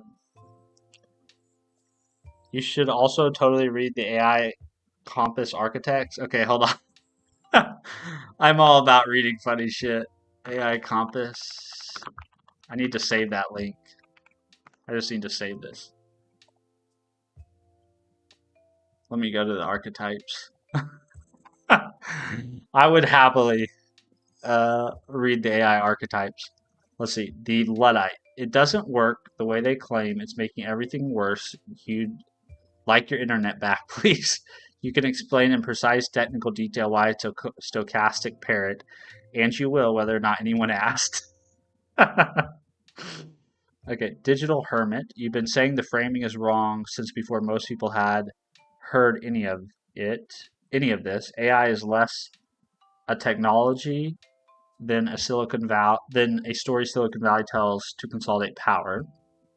And the story is bad. You read physical books, and you don't need a language model to tell you what they mean. I do feel like, I know this is a joke, but I actually see people who cannot form paragraphs of thought without piping a prompt into an LLM. It's become like a habitual thing. It's a retired engineer. It's a perfectly fine tool that people are losing their minds over. You use the first version, thought neat, and got on with your life. You find the discourse exhausting. You have receipts about what it can and can't actually do. You are correct and also no fun at parties. This actually sounds like there's a guy that hangs out in my stream. His username is Minister of Defense. I feel like this is kind of this would be his archetype. The conscientious objector. It doesn't work well. It's doing real harm. You've opted out on principle. You're not a technophobe. You just think the specific technology is overhyped and corrosive. And you're tired of being told you just don't understand it. So I think this would be me if I didn't have kids. If I didn't have a family to provide for and I didn't work in the technology industry, I think I would probably be a conscientious objector. The journalist. You find the whole thing a little contemptible and a little fascinating. The products are mediocre, the people selling them are worse, and the prose it generates is a crime against the sentence. But you keep poking at it because the cultural meaning of all this is genuinely strange. I love the patron saints. That's got to be some of the best parts of the descriptions. AI is probably fine, but you're not going to use it for anything that matters. Your writing is your writing. Your thinking is your thinking. You'll accept GPS, but you're growing your own tomatoes, metaphorically, and you suspect the convenience has a hidden price. I really do believe this. I really do believe that there's a effect of long-term AI use that we all are underestimating. The journalist is my spirit animal. It's good. I like it. I like it. The digital hermit feels targeted, and I feel like I know at who. The tired parent. I think a lot of people fall into this camp in middle class America. A lot of people fall into this camp. Like most people, man, they're just trying to figure out what to feed their kids for dinner, right? Put a little extra money in the bank account.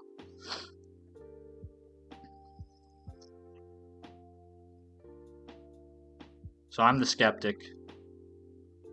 Justin's the shrug.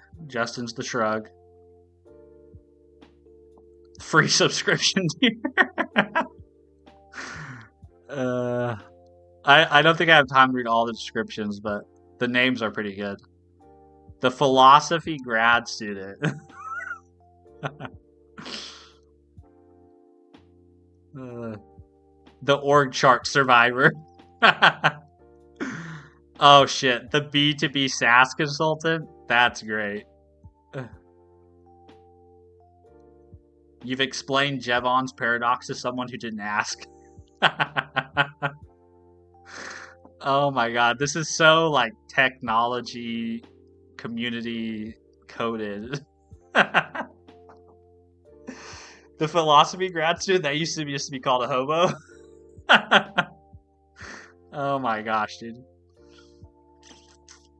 At least one of your portfolio companies does something. Yeah, a lot of people are talking their book, man. There's a lot of people that fall in this camp right here.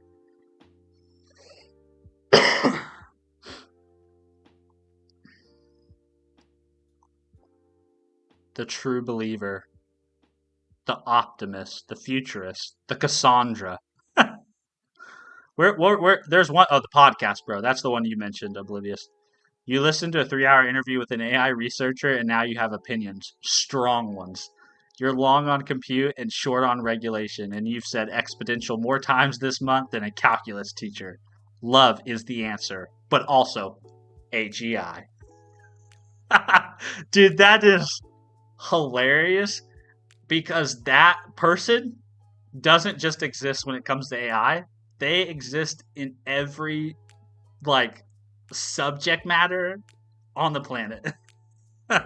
And the particular subject matter that a podcast bro is interested in or on depends on what the latest episode of the podcast was about.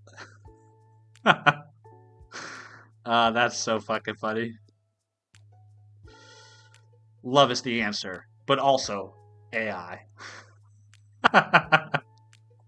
I'm gonna get my coffee now and think about life.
I don't drink coffee. Coffee is said to increase productivity. Thus, I must be falling behind. I don't know if coffee increases productivity, but coffee definitely makes reality a little bit more bearable.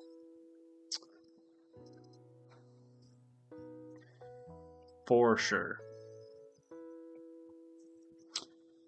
All right, that was a really fun side conversation and tangent we went on there. Thank you very much for that. But we should probably get back to learning C, yeah? Let's see. Run the code in its current state. Notice that the assertions in main.c fail. Even though we decremented both the first and second arrays ref counts, neither was freed. The ref counts are not 0. Fix the assertions to pass by updating them to match the sad reality of our current implementation. Run.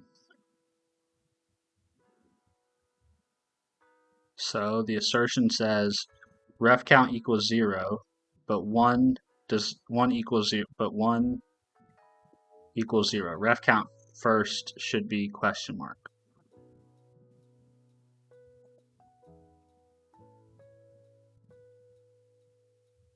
So what we have a memory leak basically. Observe, the reason both ref counts are stuck at 1 after being decremented is that when first has its ref count decremented, it already has 2. So it only drops to 1, which does not trigger a free of the second array. This doesn't happen when ref count is 1.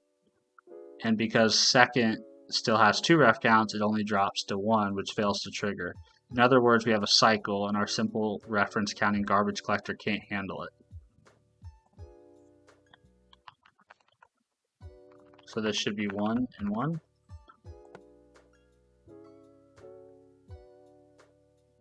Or it should be 1 and 2.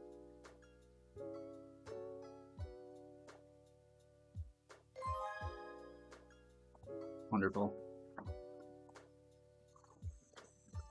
See ya, King Brownie. Thanks for stopping by, man. Appreciate that.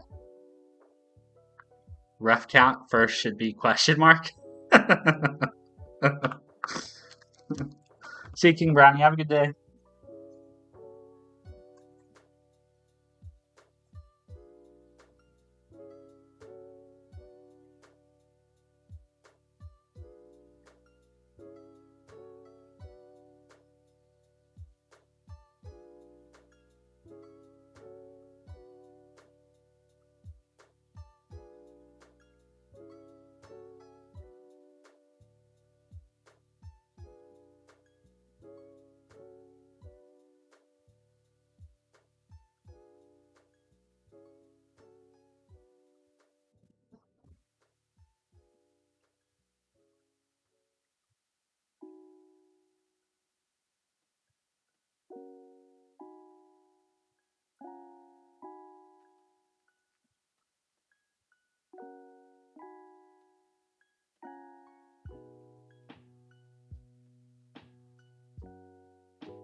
All right.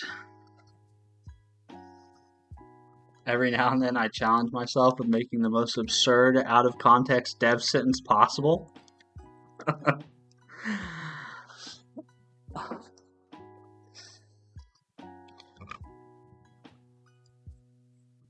Alright. So now we're on to mark and sweep. This is actually the last chapter, I think. We might be able to finish the course today. Alright, so to solve our cyclic reference issue and to force you to implement another GC algorithm, we're going to implement a mark and sweep garbage collector. Pros, move that over just a little bit. Pros and cons. To solve our I read that already. Can detect cycles and thus prevent memory leaks in certain cases. Less on-demand bookkeeping. Reduces potential performance degradation in highly multi-threaded programs. Cons. More complex to implement. Can cause stop-the-world pauses when lots of objects exist and must be freed. Higher memory overhead. Less predictable performance. We'll be using a v_t struct, which stands for virtual machine type. This v_t simulates what would normally be tracked if snakelang were a fully functional interpreted language. It's not. This virtual machine is much simpler than a real one because all we care about is demonstrating the garbage collection aspects.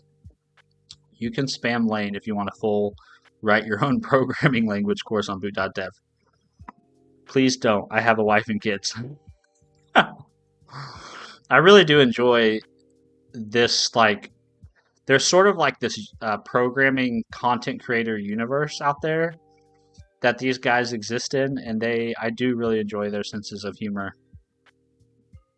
Open vm.h and take a look at the vm underscore struct. The frames field holds a stack of frames which are pushed and popped as we enter and exit new scopes. Where is it? Okay.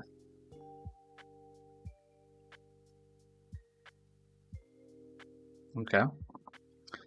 At each of the scope entrances, a new stack frame is pushed onto the frame's stack. When we exit a scope, we pop the stack frame off the frame stack. Because we use void star to work with generics in C, you can't actually tell what the data types held by the stack T is for each field.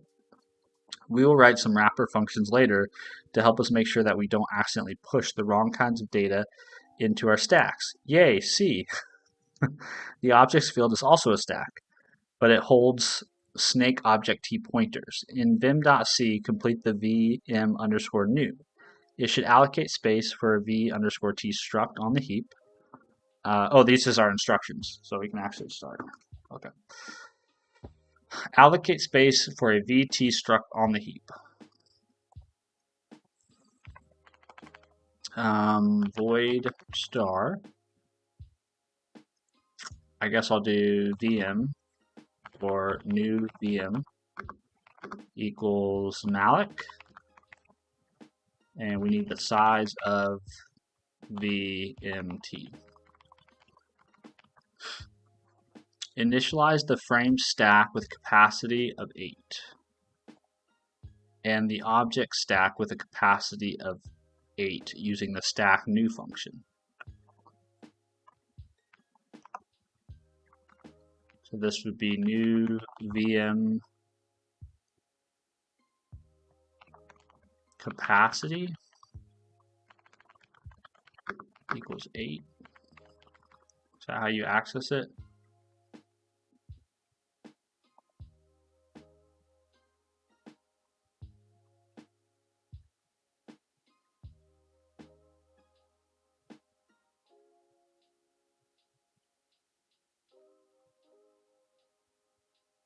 Oh. Stack new objects.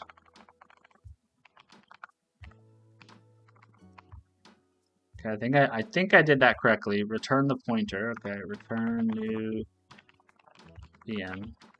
I think I did this correctly. You need to use Vim. Oh, good catch. Thank you very much for that. Appreciate it. Good morning, Nikhil. Hope you're doing well.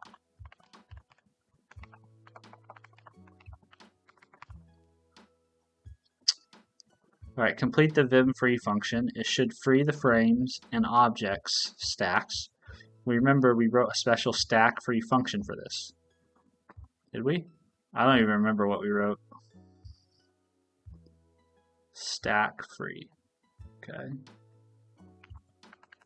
So this should be stack free on VM capacity frames. Also, capacity of size T.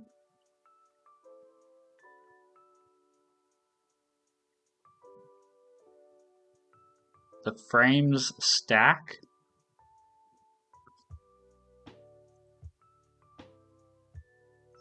I don't think I did one of these steps right up here.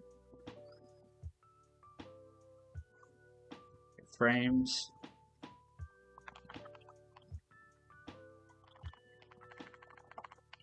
Objects.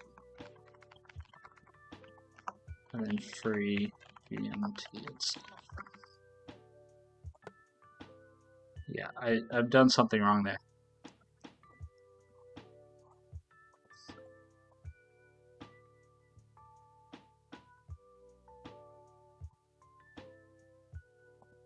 So this does, oops. No, don't do that. So this doesn't have, I guess we want size T, stack capacity, which equals 8, right? And then it says initialize the frames stack.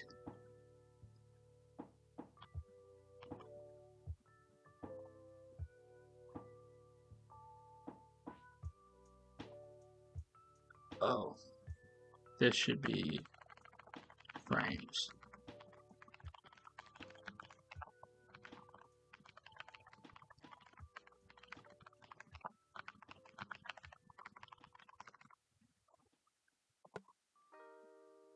Return new Vim. Did you mean new VM? Yes, I did.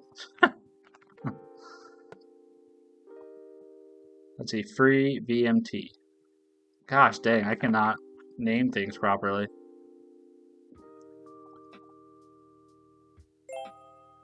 Okay.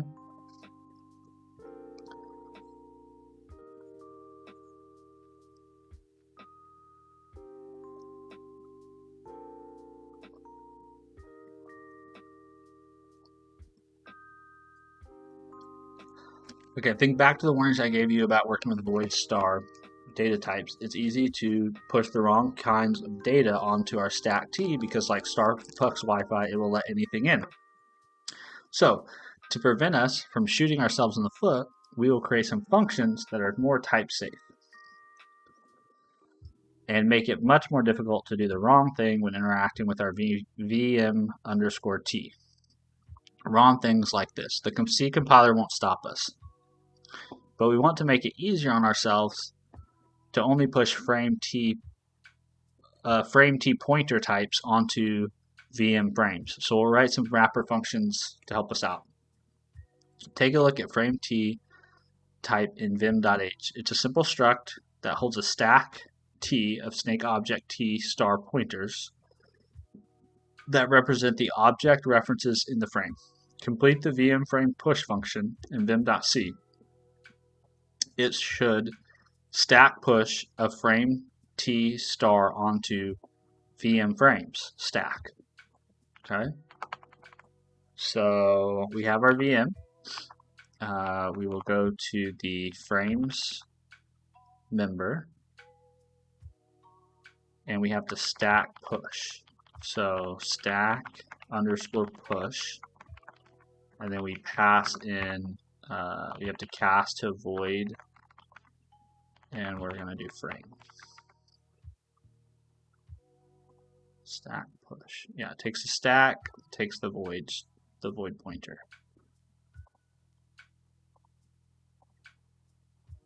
And VM frames is a pointer to a stack. Okay, I think that's correct. Complete the VM new frame function in vimc. It should allocate a new frame T on the heap. So we will say new frame, frame T equals new frame equals malloc size of, pass in a frame T. So we have our new frame. Initialize the frame's references with a stack new of capacity 8. So new frame first frame.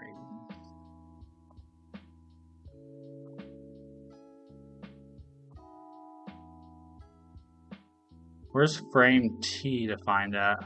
There we go. References. So that will equal stack new 8.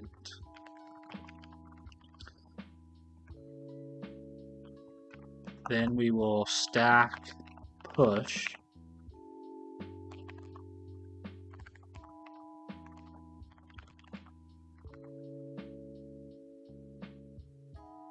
should we use VM frame push? I feel like we should use VM frame push here.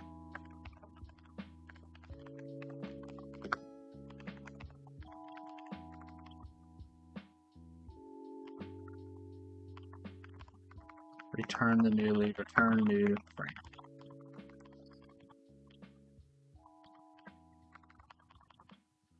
Okay, frame free. Complete the frame free function in vimc. It should free the frame, tease references, stack. We have a special function for this. Okay, so stack free, pass in the frame.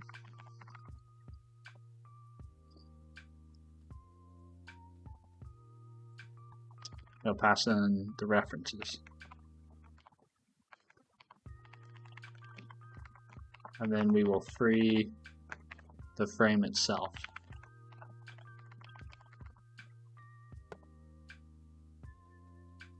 Unexpected type. I keep doing that. I keep using the type name instead of the variable name.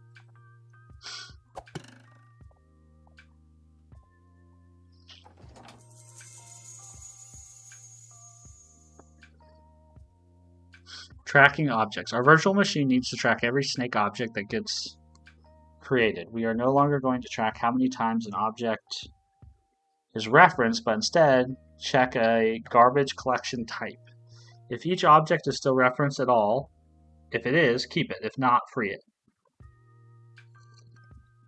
In vim.c, complete the VM track object, which adds an object to our VM objects stack in a more type-safe way. In snake new.c, update the new snake object function. Before returning the newly allocated object, it should ensure it's tracked by the VM.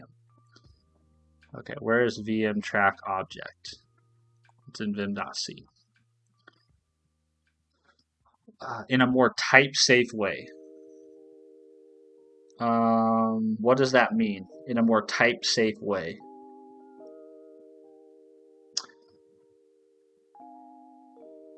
I don't know what that means.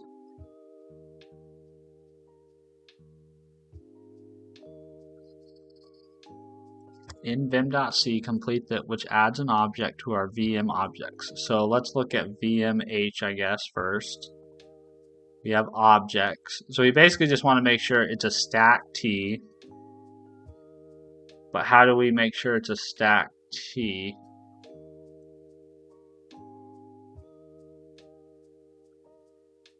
I don't know.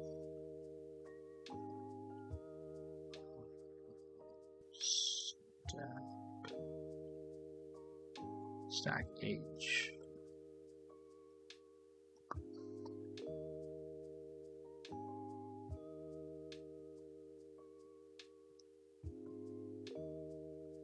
Huh. I don't know. I'm not sure what number one is trying to get me to do. I could definitely check for null, because that would be 1. If VM equals null or object equals null, we probably don't want to do this.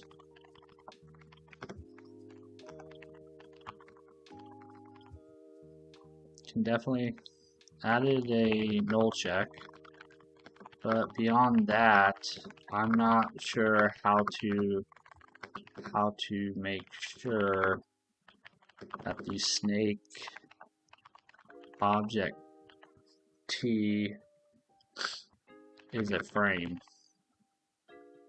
or a stack.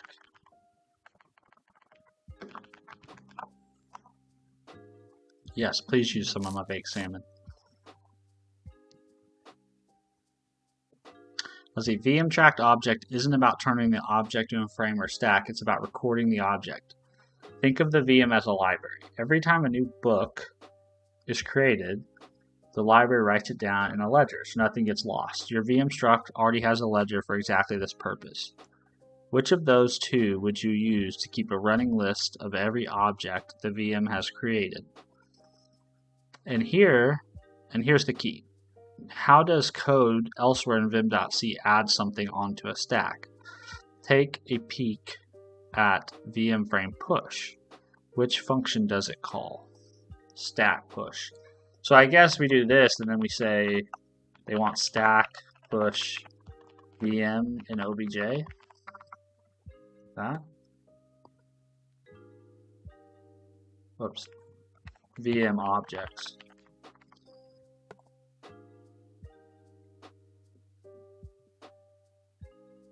Let's see, object must be tracked. I don't know.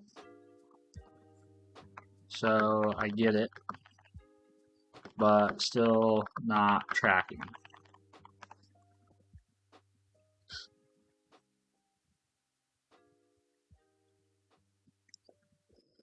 Uh-oh, the LLM's having a moment here.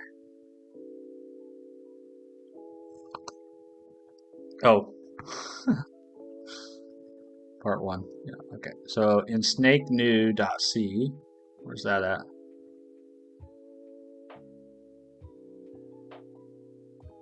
snakenew.new VM. I don't see snakenew.c. Do you guys see that?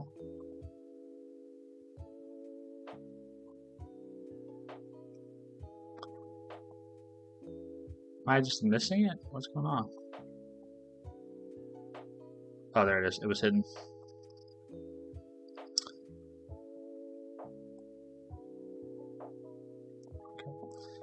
Okay. Snake new.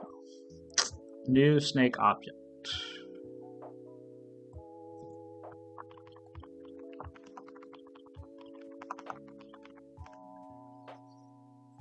Before returning the newly allocated object, it should ensure it's tracked by a VM.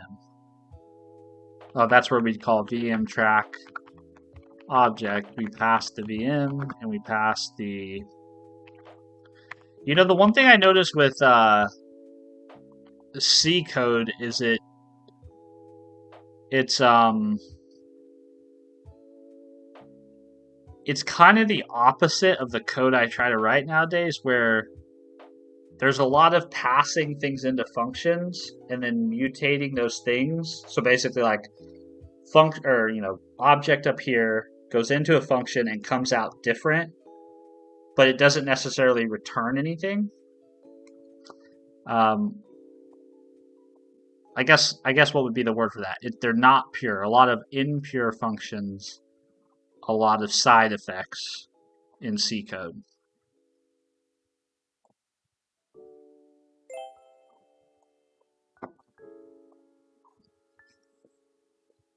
Recall the ref count free function that you wrote in the previous chapter. It should have looked something like this. Okay. Let's rewrite our freeing logic for Mark and Sweep because the virtual machine is the one tracking objects. All of the ref count decrement work can be removed. There's some very cool tricks coming up for Mark and Sweep to manage this, but for now, you can just trust me that we'll correctly free any of the contained elements if they are no longer live. Okay, I will trust you.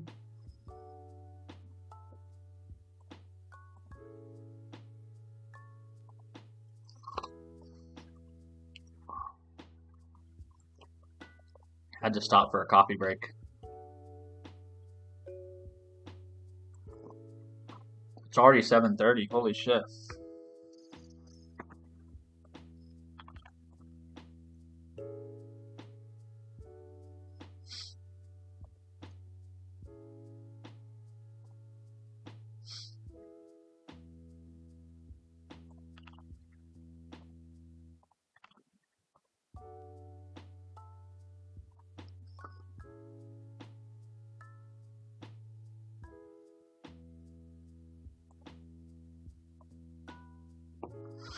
Okay, in snake object C, complete the snake object free function. What is it? Snake object C. Okay, integer, float, and string should check all work the same as the ref count version, non-container types. Should all work the same as ref count version.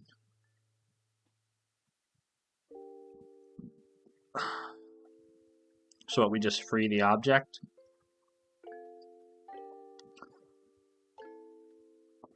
Vector doesn't need to do anything different before freeing the object because the Mark and Sweep will handle the contained objects. Okay, array should free the elements array, but not the objects themselves because the Mark and Sweep will handle that. So we just need to call this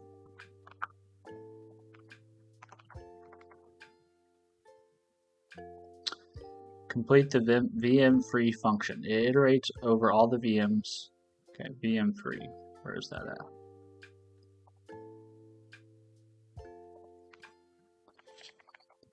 Iterate over all the VM frames and free them using frame free. So for int I equals 0, while I is less than, how do I get the size?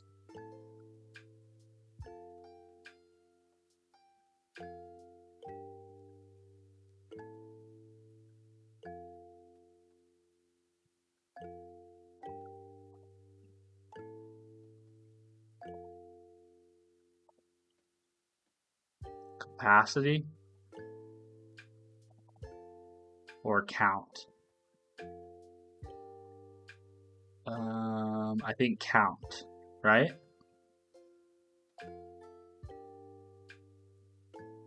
So we have to go VM to our frames and then dot count I++. And then we have to do the same type of loop for frames, this is references, I think. I wish I had IntelliSense. That actually is one thing that makes this hard, is having to remember what's on each of your structs, like what are the fields and everything. And we have frames and we have objects. Frames, objects, frames, objects, frames, objects, frames, objects.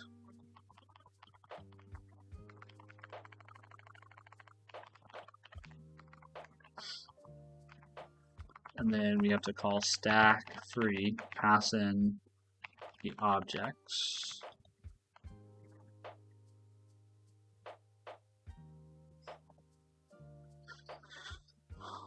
There's stack free. Stack just takes stack.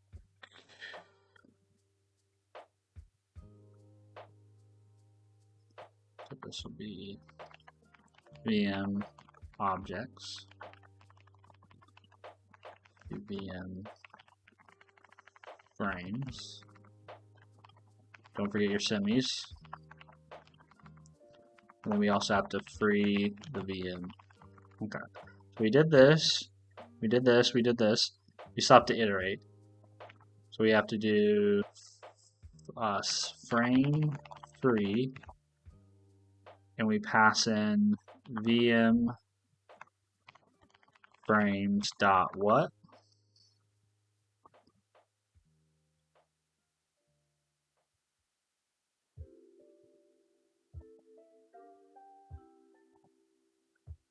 Dot data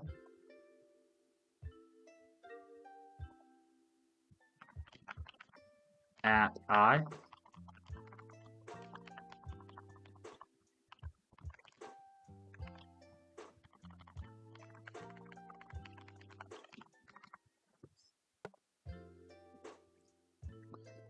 Error, use of undeclared identifier array. Where's this at? Oh, snake object.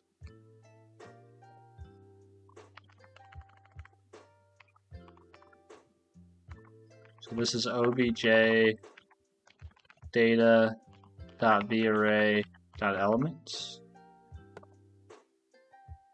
Okay. Member reference type stack t is a pointer. Did you mean to use the arrow? Yes. Oh. Yes, I did. Thank you, compiler.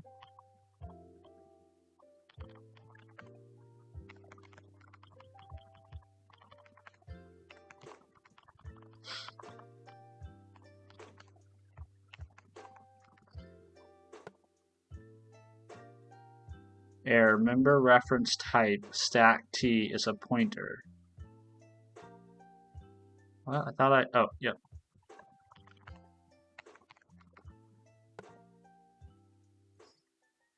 We got some undefined behavior. Member access within misaligned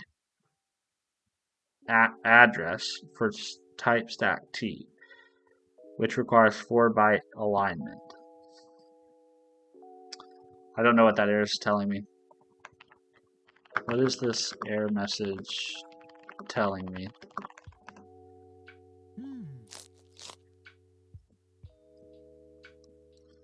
The crash is happening inside stack pop, stack free territory, but the cause is in your loop over the objects. You're iterating over VM objects, but calling frame free on each element. Ask yourself, what kind of thing lives in objects? Stack. Frames or snake objects? What does frame free assume its argument looks like? It reaches into frame references and treats it as a stack T. When you hand snake object T to a function expecting a frame T, it interprets the object's bytes as a stack pointer and tries to free it, which is exactly the kind of garbage pointer misalignment the sanitizer is screaming about.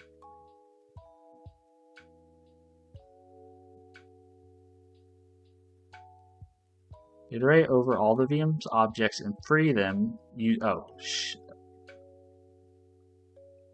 Iterate over all the VM frames and use frame free. Snake object free.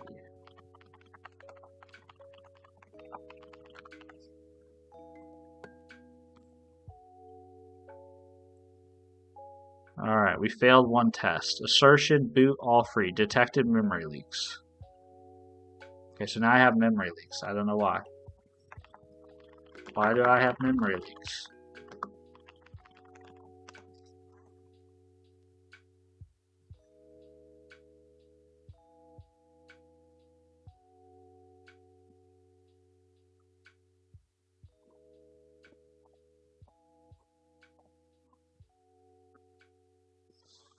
Let's see. The MC loops are now correct. Test array free. The leak is coming. Notice the failing test uses... Oh.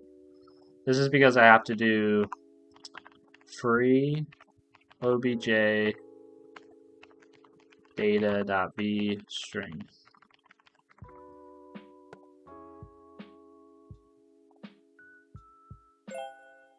Well, that was kind of a difficult one. I didn't really understand what they wanted me to do here, but basically what they were wanting me to do was take what I had written in a previous lesson and basically remove logic from it, essentially. Remove logic for vector 3 is really the only thing we had to do, and remove logic for the array.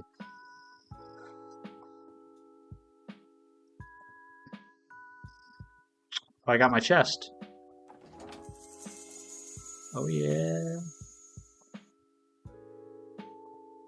What else? New challenge. Fix tiny ref counted objects. Maybe I should do that challenge. Someone at work calls cache. Which do you use? I say cache.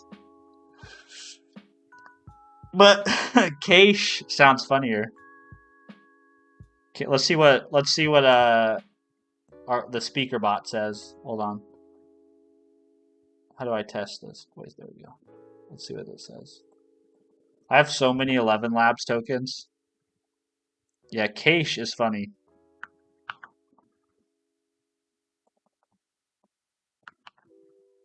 Did you check the cache? Cache. Oh, that pronounces it the same way. Cache. The LLM, or not LLM, the text-to-speech model from 11 Labs pronounces both those the same way. Is this what we're looking for? Cache. No, that's cache.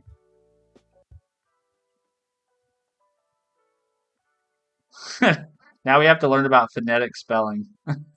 I had to do a double take.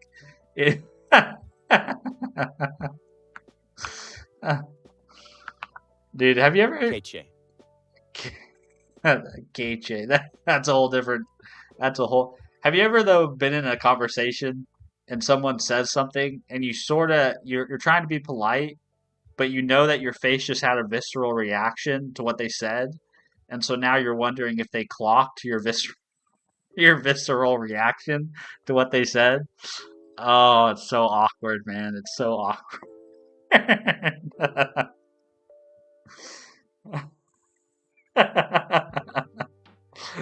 I'm usually pretty good about that, but man, my wife, she just wears all of her thoughts and feelings and emotions just like right on her face, man. And it's so funny because I always know what she's thinking or what she's feeling, like when we're talking to somebody or someone she's listening to somebody.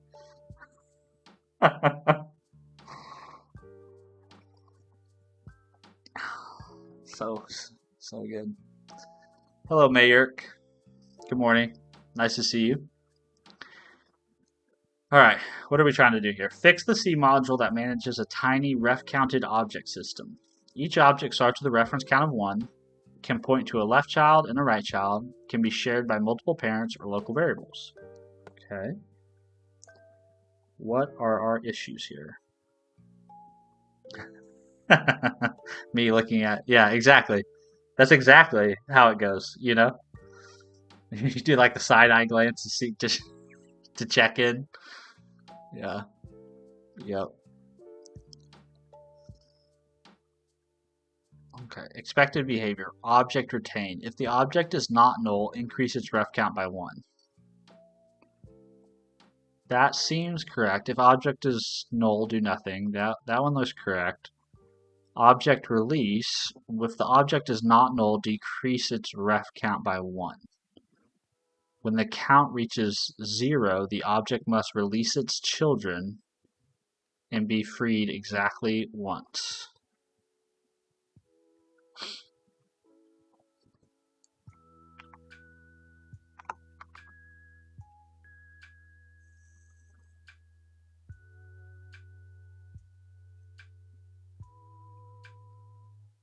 I think that all looks right.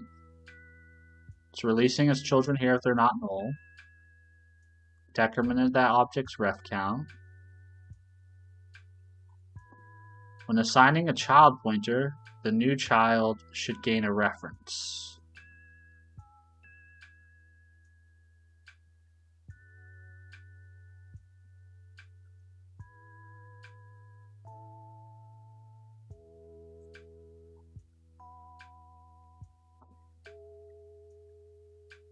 Okay, I don't think it's managing in the set left, set right. I don't think it's managing those references correctly.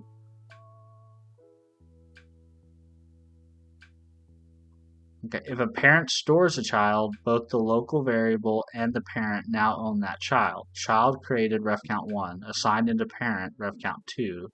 Local variable release, ref count 1. Parent release later. Child can finally be destroyed. Your goal is to fix the module so all tests pass. So I definitely see an issue here in the set left and set right.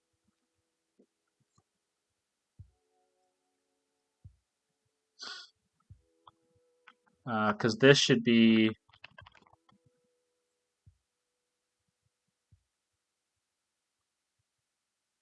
where's object T's definition? So the ref count here should increment. So child.ref count needs to be incremented by 1.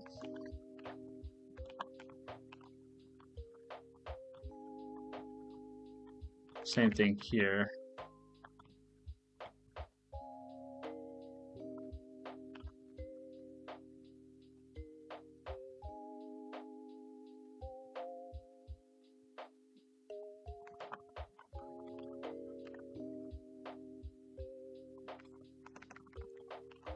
I don't know why this isn't just one function. Oh, whoops. Yep. That is what I meant.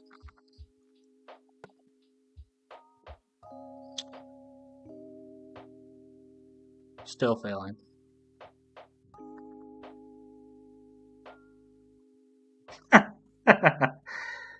children can be destroyed. If parents no longer use children, have use for children, children may be destroyed.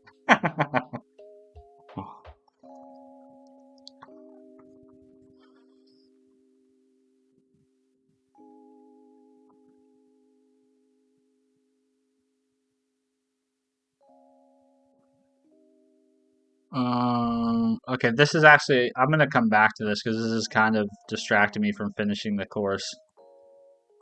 But that seems like a good challenge to practice my C.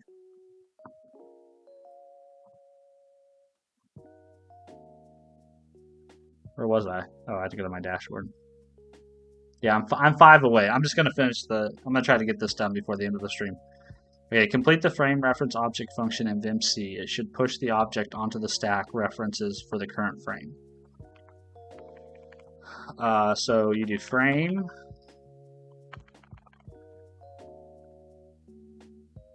Should push the object onto the stack.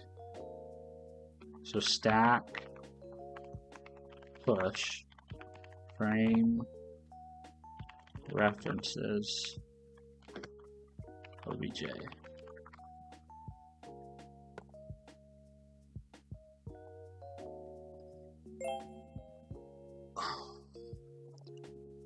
Mark and sweep. We finally have enough machinery in place to start thinking about the mark and sweep part of our garbage collector. Mark and sweep garbage collection was first described by John McCarthy in 1960, primarily for managed memory in Lisp.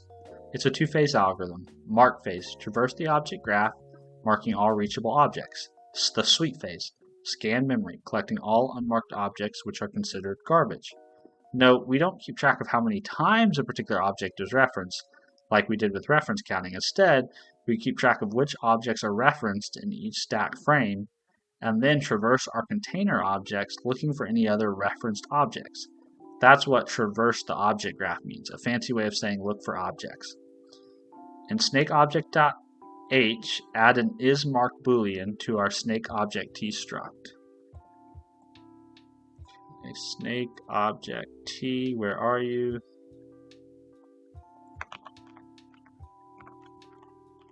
Snake object, or sorry, this is a bool.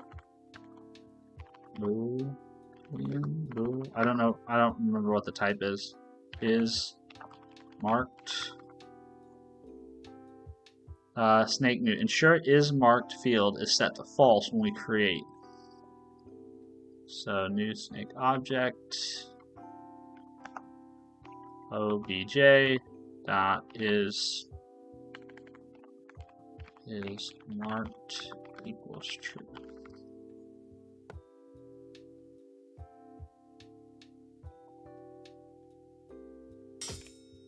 Oh shit, I did the exact opposite of what they asked me to do.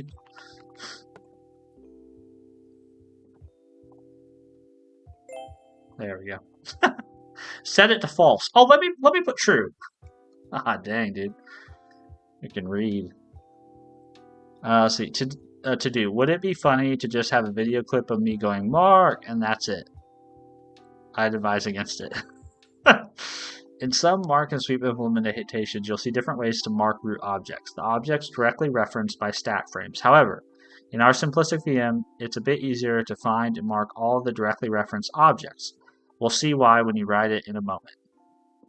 Complete the mark function in v.c. It should set every object that's directly referenced by a stack frame to is marked equals true. Let's see, iterate over each frame in the VM. Let's start there. So for int I equals 0, while I is less than VM frames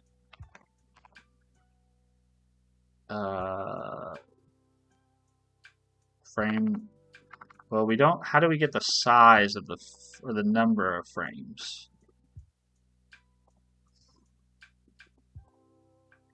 So frames is a stack, and stacks have a. What do stacks have? Stacks have a count.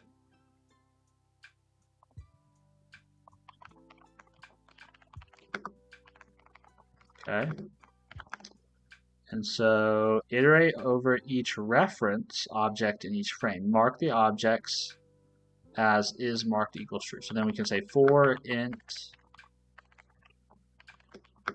equals 0, while j is less than VM frames. And we're specifically looking at the data at I, right? So I can't remember what all the different properties are. Yeah, data at I, and we will increment j. So at this point we can say for VM frames data I,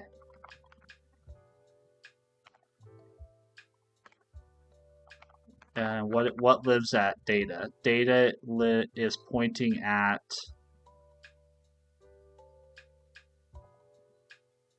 to void.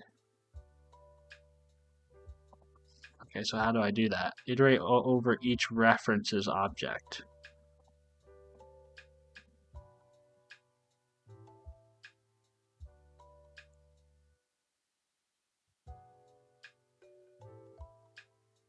Iterate over each frame.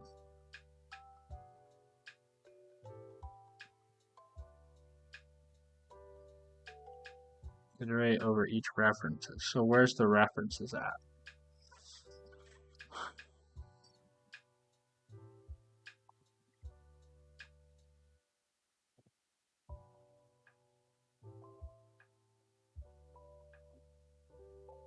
Frames, references.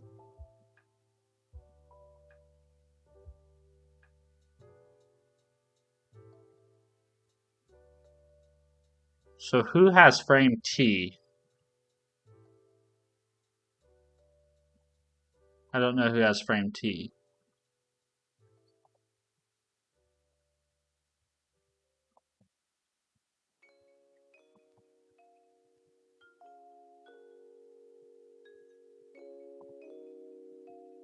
I guess we have to cast it. We just have to assume that this is a frame T star.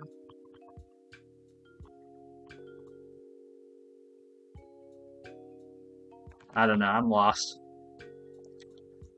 Okay. I'm a little lost. I think I have the loops right, but I'm confused because the type of frames is a stack, but I need references which exist on the frame type. And I'm so glad I had lots of baked salmon for this course. Alright, I see loopers. Let's untangle the type confusion. Looking at VMT, the frames field is stack T pointer. A stack T has a data field, which is void data. It's an array of generic pointers, because a stack in this code base can hold anything. So when you access vFrames data I, what type do you think that expression actually is based on the stack T struct definition? Is it a frame T star directly or something more generic? Once you figure that out, think about this. If data I isn't already a frame T star, how would you tell the compiler, trust me, treat this pointer as frame T star? A distinct but related example. Imagine a box labeled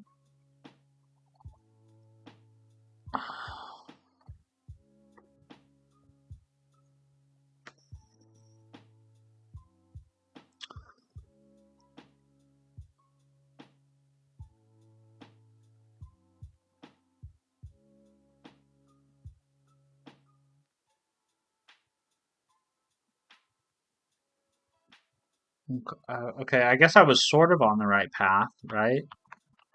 So this would be frame T star,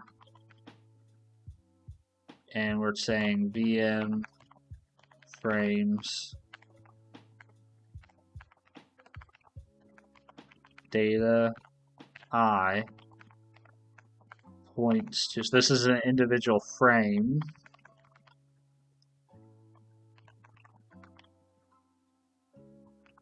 points at references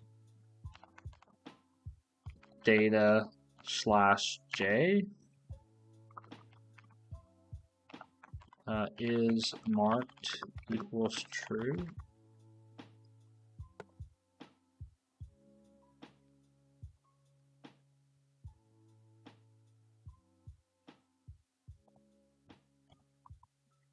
Oh, this should be well, data count.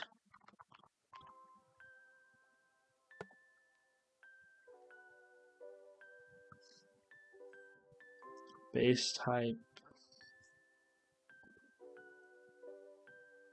Okay, I think I fixed the loop issue, but still not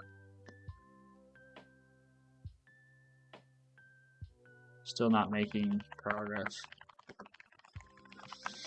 Oh, I'm so close, man. I'm so close. Okay, think about what vFrames data actually is. It's void star data, an array of void. So vFrames data without an index is just a raw pointer to the start of that array. It's not a frame t or a stack t, so it has no count field.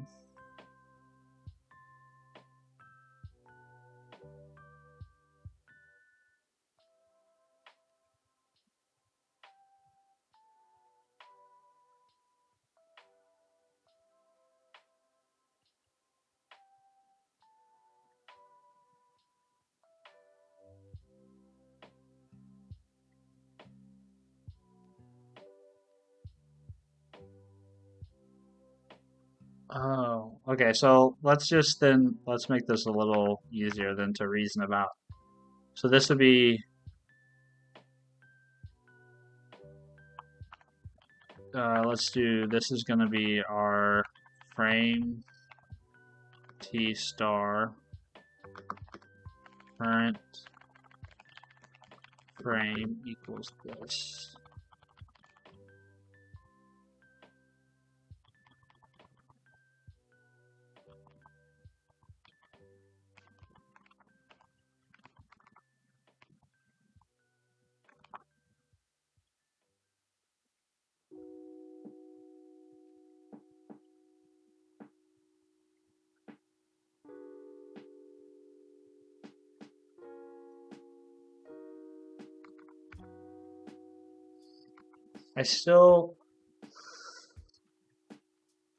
Oh, bro, this is so fucking frustrating.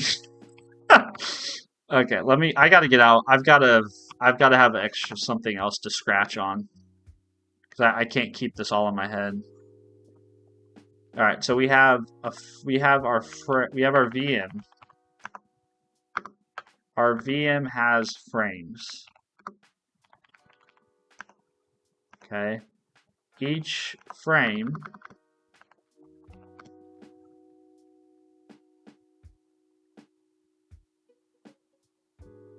is a list or an array, whatever I'm gonna fucking call it. It's a collection of objects that are of frame type. They are this type, right? I'm actually going to write this in a different language because how I would access this in like C#, we would say for each frame in vm.frames, right? Then we would say for each reference in frames.references. And then we would say, what do we need to do for each reference? Each references object, and then we'd say for each object in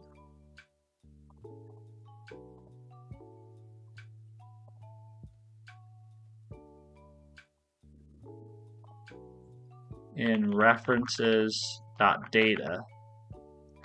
So that's actually what it'd be. So it'd actually be for frame in vm.frames.data for each reference in frames.references.data, and then for each object in references.data. So there's actually 3 loops here, I think. So let me go back over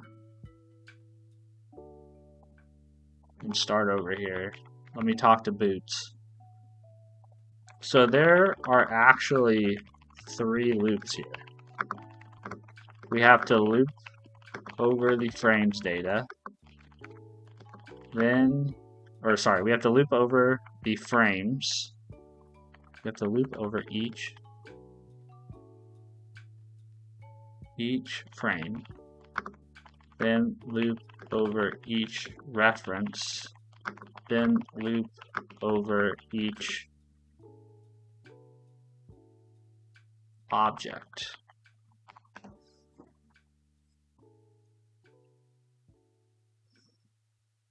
Is it really 3 loops? For 2 loops with one lookup in between. Loop 1, iterate over each frame. Hey, Just Terminal. That's a great username. I've been following since your advent of code with Go content. Just curious, what have you been up to lately? So, I guess generally on stream is what you're asking. You're probably not asking about life in general, but generally on stream, I've been, in the last 2-3 weeks, I've been doing boot.dev. What did we do after Advent of Code? After Advent of Code ended, we learned Rust, so that was a lot of fun. We did that in like January, February. We spent a little bit of time building a personal finance app on stream in the spring that I haven't gone back to really revisit in a while. We spent a little bit of time building a C# library. But now we've been doing boot.dev is what we've been doing lately.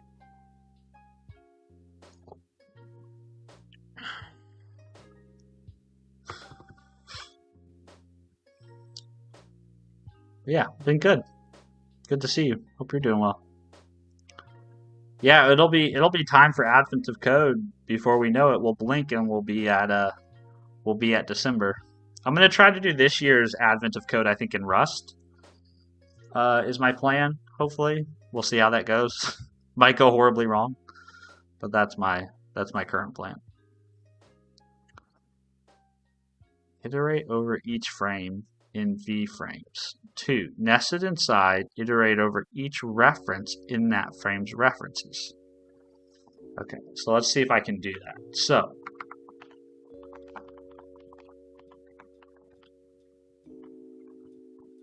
frames is itself a stack, and a stack has a count. Now, what we're going to do here is let's just go ahead and get the current frame. So what we'll do is we'll say star or frame t equals current frame.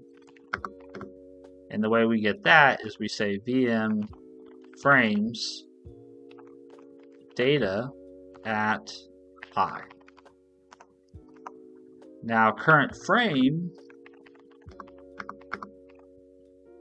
has if we do current frame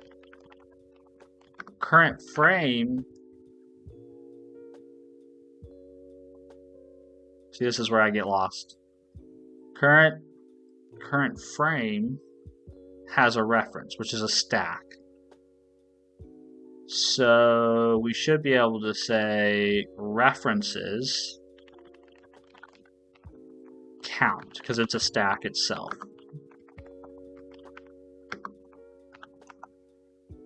Then we should be able to get the references are of what type? I don't know.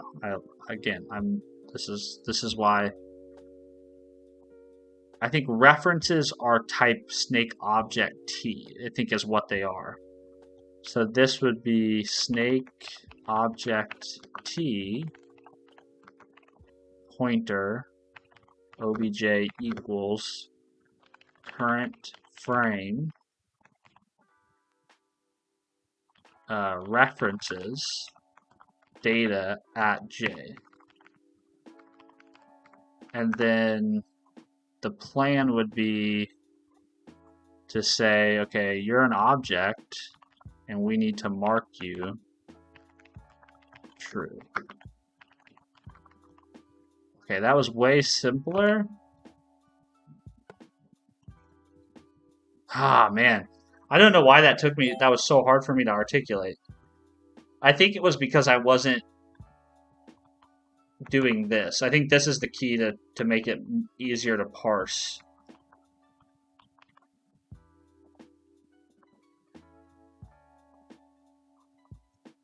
Hey, Boz, again, it's good to see you. Hope you're doing well. Good morning. Welcome back to the stream. We're on the brink of finishing C. Let's see, now that we've done the first and simplest part, marking, we can trace through all our objects and determine which ones are connected to the roots. Now that we know about marking, we can start doing the tracing section of mark and sweep. This is important because we have scenarios like the following. Consider also, I like that emote. It creates a variable A, stores the value as 5, hey. and is going to return a list with A inside of it. We then could call this function and store its result in L for list. Now, what we need to consider here is when are we going to free any of these values? When we're doing this, we should start by thinking about what are the globals we have, and then what are any stack frames that we're going to create as we execute this program. The first thing that will happen is we'll create a new stack frame when we execute get list. This will create room for any of the variables that we have, like A, and store its value as 5. And then we're going to create a list that holds A, and we're going to return this. Before we exit this stack frame, the garbage collection is quite easy and already handled by simply marking all of the things directly touched by either globals or stack frames. So this part's quite easy. Everything here is referenced, so everything would have is marked set to true, and then would not be collected when we get to our garbage collection phase. However, things are going to get a little bit tricky after this stack frame is popped. Once we return this list and then pop off the stack frame, we're going to have effectively a global L, and it has a list with the value 5 inside of it. But what you should really be thinking is that this is a list with the variable A, which currently has a value of 5. Now, what we need to decide here is, and this is where the tracing part comes in, is A still alive? This is tricky because intuitively we sort of know, yes, we're still using that value that we allocated for A, but how are we going to sort of prove that in our algorithm? So what we're going to do here is we first do our mark phase. Mark is going to traverse all of our global variables, which it will see L. Once we get to trace, what you're about to implement, that's where we're going to say, aha, I see that I have an array. I will iterate over all of the elements in the array, and then I will mark that value. And that's when we encounter A, and thus we can do A is marked is true. This is the fundamental thing that we're going to be doing as we're tracing, and we're going to be working with container types like lists or vectors, and we're going to be able to check and make sure, sort of traverse this graph to make sure that every single item that is referenced by a global or stack framed value is marked so that we don't sweep those away. This will ensure that all of the live values are still marked and will not be freed during a garbage collection cycle. Okay. Now that we've done the first and simplest part, marking, we can trace through all of our objects and determine which ones are connected to the roots.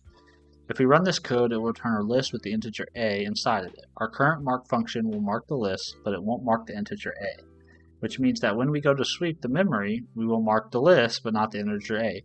We then free A while it's still being used, and the operating system could then fill that memory with something else, which would be very bad. So we need to prevent this, but we also have another problem. In the above example, we create a list that references itself, and then a completely unrelated list. If our trace function looks for any object that is referenced by any other object, it will consider A alive because it has a reference, albeit to itself in this case. In fact, A is unreachable because when getlist returns A, or when getlist returns, A is no longer used anywhere. Tracing solves these problems. To be clear, tracing is part of the mark phase of mark and sweep. It's where we mark all the objects referenced by our root objects. Complete the trace mark object. Alright, so if the object is null or already marked, return immediately without doing anything. So if obj equals null or obj is marked, we should return null. No, we should just return. Sorry, return. Otherwise, mark the object and push it onto the gray's objects. So this would be a stack push again. Stack push, pass in the gray objects, pass in obj. We also need to set obj is marked equal to true. Okay. Complete the trace blacken object. If the object is an integer, float, or string, do nothing. These don't contain references to other objects. So let's go ahead and switch on obj kind. Let's go ahead and add a default that is a break, which can be the same for all those types. Integer. I always forget the case. Always forget it. Case float, case string. Now we can have some other ones. So if it's a vector, call trace mark object on x, y, and z. So we can say case vector 3. If that's the case, then we will do trace mark object. But we need to do that multiple times, right? So the way we do trace mark object is we have to say, okay, we have an obj. Obj has data. Yeah, data, I think. And that has the vector. But I can't remember if it's 3. I think it's 3. That has an x. So x, y, z. If it's an array,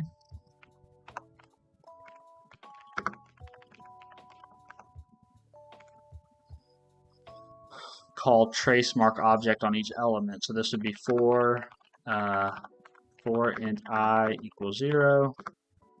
I is less than obj data the array. Whoops.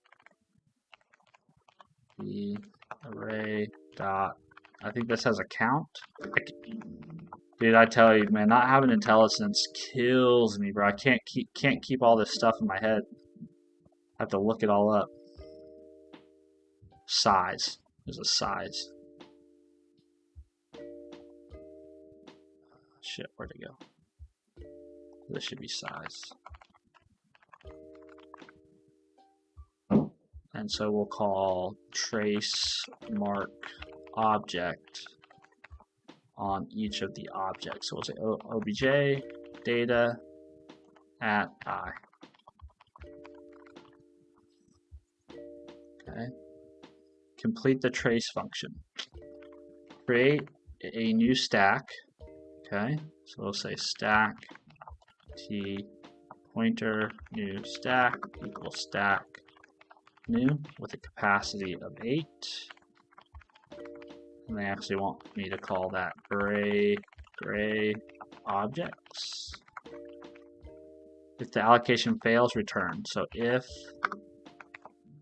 stack, or whoops, if gray objects equals null, then we want to return.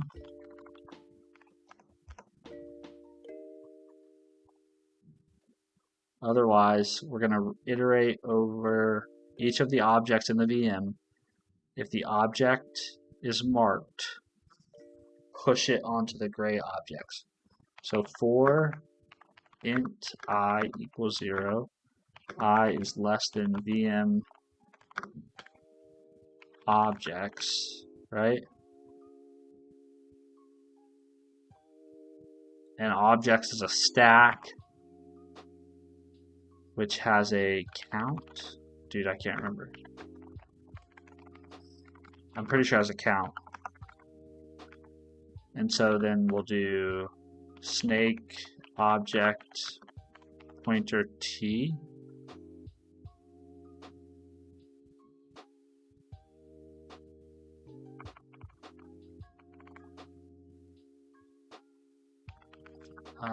Current snake object t, which I think is which I think we can just do as void star right now. So snake object t, the current object equals VM objects.data at I, right? And then we do stack push, and we pass it the gray objects and the current object, right? Now, while the object stack is not empty, so we're basically building up a stack, and then we're going to process it. So while gray objects, now this is a stack, so this has a count. So while gray objects count is greater than 0, meaning there's stuff to have, we will pop it. So we'll say void star current equals stack pop the gray objects, like this. And then we'll call trace blacken object on current. Then free gray, or sorry, stack free gray objects, like this. Let me make sure the type signatures are correct. So that it wants a snake object t. So this actually needs to be snake object t. And then let me look at stack to make sure. I'm jealous of you. You got to enjoy the type of development I liked when you were young. It feels like my youth was robbed. That's funny.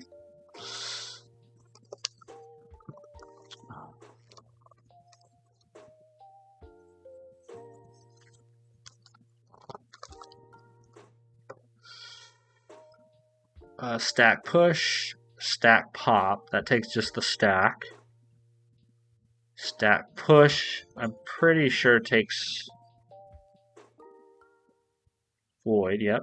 Okay, so I think I have my types right. Alright, let's run this.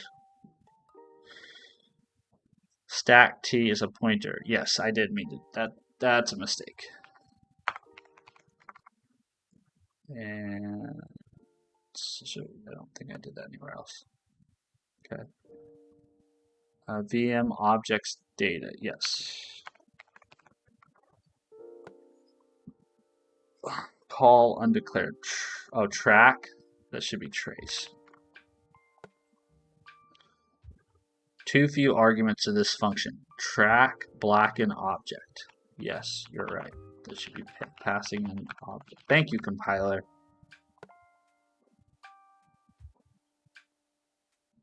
Track. I did it again. This should be trace, trace, trace. This should be trace. Man, I spelled that wrong everywhere. Okay, member reference type snake object data T, aka snake object data is not a pointer. Ah, man. Keeps getting me.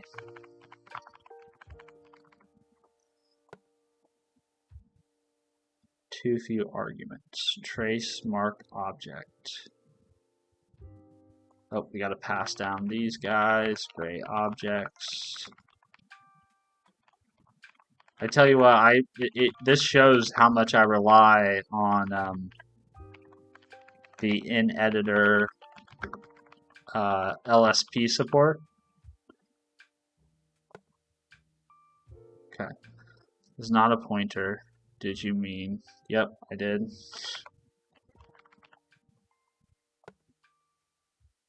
Subscripted value is not an array.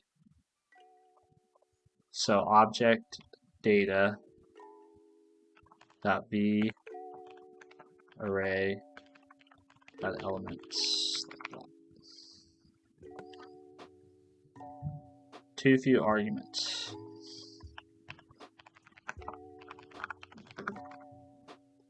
I'm basically just doing whatever the compiler tells me.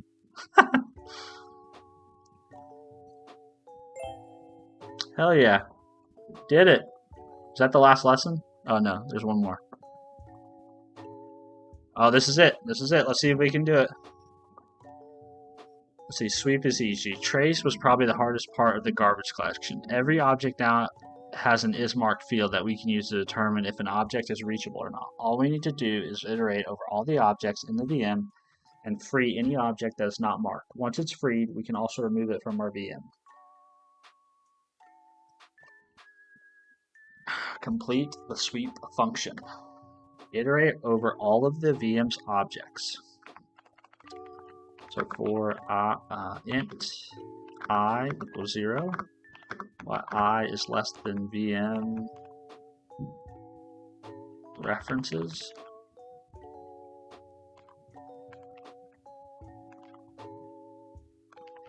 count. Okay. If the object is marked, reset is marked to false and continue. So let's do current snake object t star equals VM references data at I.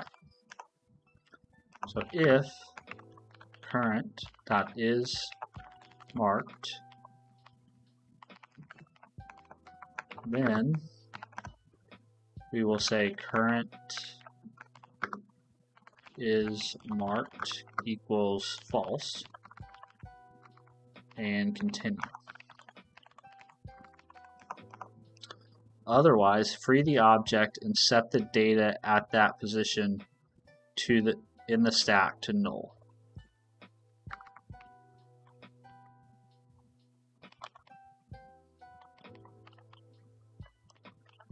So this should be null, and then we need to free. I think we have a specific snake object free. Copy.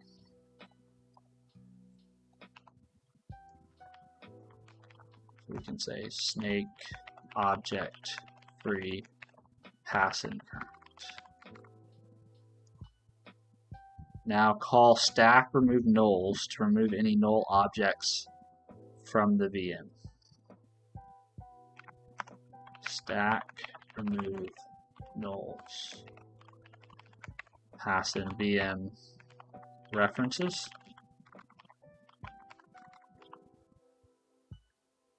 Complete the VM collect garbage function. This is it. This is the function that runs the GC. So we call mark, pass our VM. We call trace, pass the VM. We call sweep, pass the VM.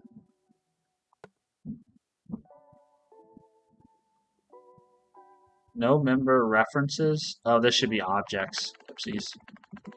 Objects.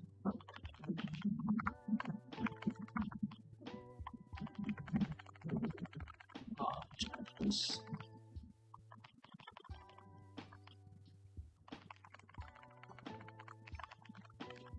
References live on a frame. Oh, semi.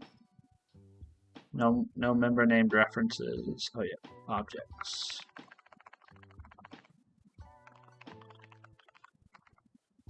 There we go.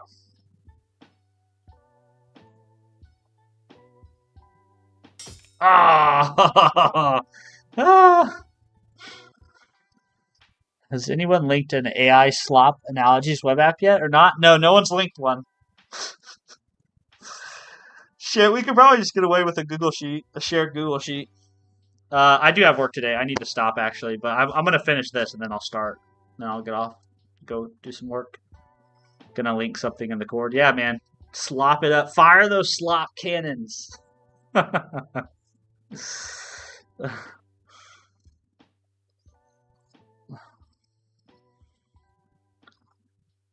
Okay, so what have I done here? We've got a memory leak.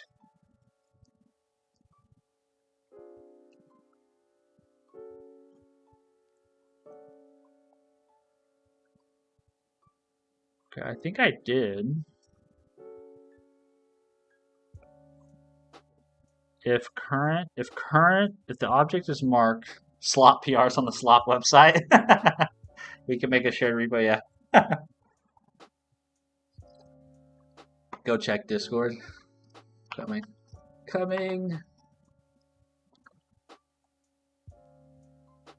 Slop analogies.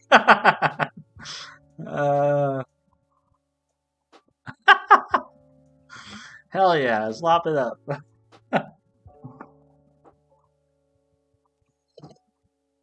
That's hilarious.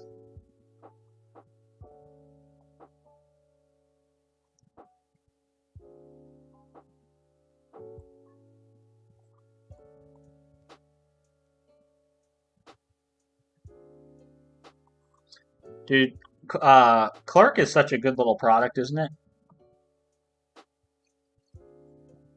Keep it punchy. The community upvotes the best ones to the top. Okay, let's see.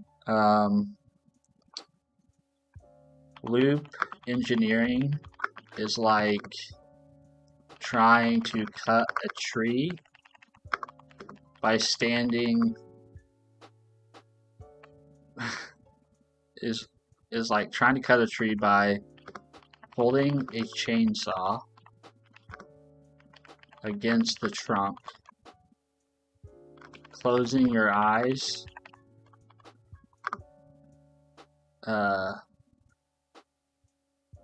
what would be the verb for like revving a chainsaw?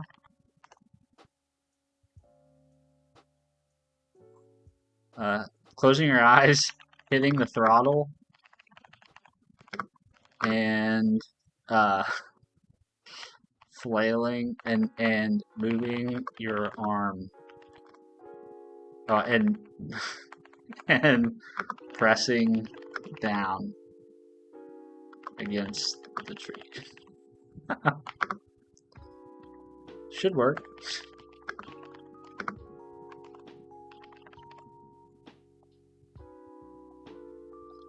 There you go. AI art, more like AI fart. I'll vote that one up. AI slop cannon is very good. I'll have to bookmark that one. Thanks for sharing, Justin. That's fun.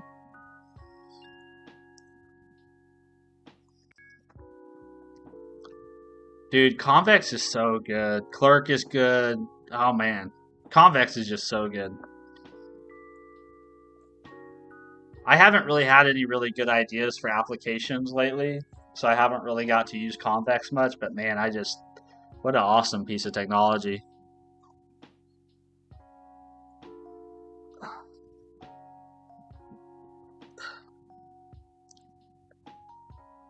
Okay, otherwise free the object, set the data at that position in the stack to null. Okay, I'm pretty sure I did this, man. They all return void. Help me, oh boots. I'm still leaking memory. Yeah, I do too. I wish it. I really do wish there was a native C sharp support for it. I honestly, it seems like I mean I know you've shared with me in the past that Blazor support the somebody hacked together a solution, but I kind of feel like Blazor is kind of like the ideal front end solution for what they're offering, you know, um, or at least a good maybe not ideal maybe that's a bad way to phrase it not ideal but a good marriage between like Blazor and Convex seem like a good marriage of technologies. No, it's not, Arvin. Blazor is great. Blazor is very good.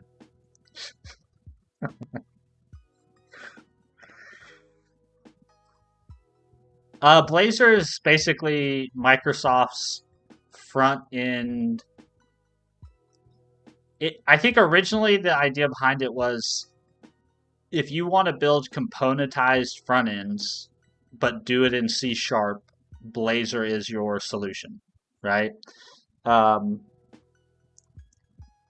However, now Blazor's evolved to be, I think, way more than just a componentized front end solution, right? It's kind of this whole standalone way to build applications. It's very good. If you like writing C sharp, um, Blazor's a cool way to build front ends. Reject Blazor, embrace Spring. I've never written any Java still, so I still got stuff to do. Never written any. C sharp's great, man. I mean, obviously, write the languages you enjoy and are interested in. You'll never get any pressure from me, but I would recommend C sharp. It's still probably my favorite language. You got hella ideas? Okay, man. I'm up for it anytime. Up, you shoot me over your ideas. I'm more than happy to work on stuff. I'm kind of been all out of ideas on the web app side of things.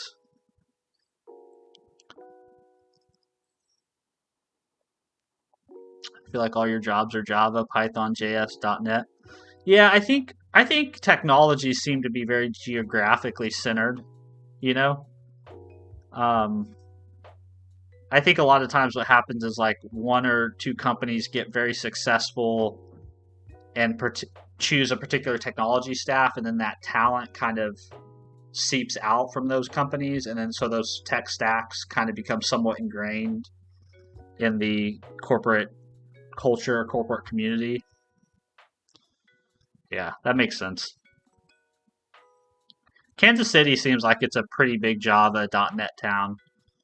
Um, you don't see a lot of people just, I think, running just like JavaScript and Python stacks. Maybe smaller companies, but I think most of the bigger companies in the area are using Java, .NET, something like that. Garmin's pretty big here. I think they do a lot of stuff with probably C and C++ because they do, embedded hardware and whatnot. See you, Arvin. Have a good day. Let's see. UFree object 0, set slot 0 to null, then immediately call stack remove nulls. What does the objects array look like now? What is count now? Oh.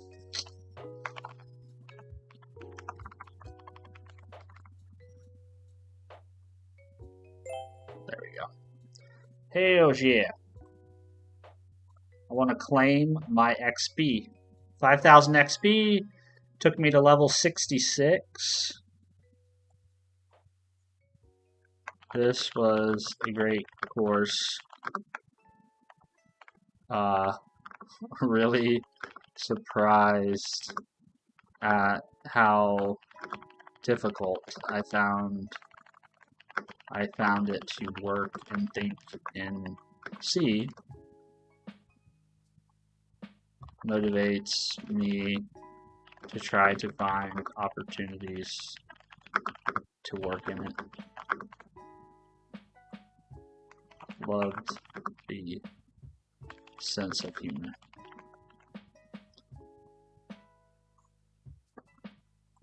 Cool. Cool.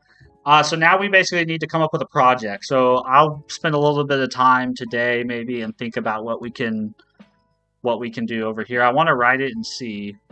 And so I just need to come up with an idea.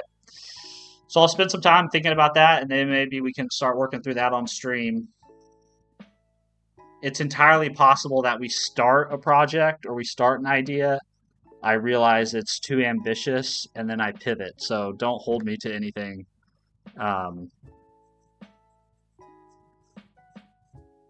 Should be fun. Should be fun to watch me get frustrated and struggle through. Gather enough Vaseline before delving into C++, though. I'm not going C++. I'm going to do a little bit of C, and then I'm going to go back. I think after this we go to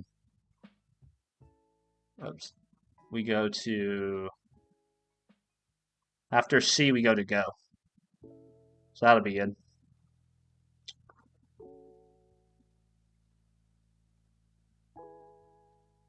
And we're on level 65, so we got 35 more levels to go. It'll be fun. All right, guys, I'm out of here. I got to go start work, the actual work day. Boo.dev is sort of free. So it's basically the curriculum. If you sign up and you just go to the website without paying for a subscription, you can read all their coursework.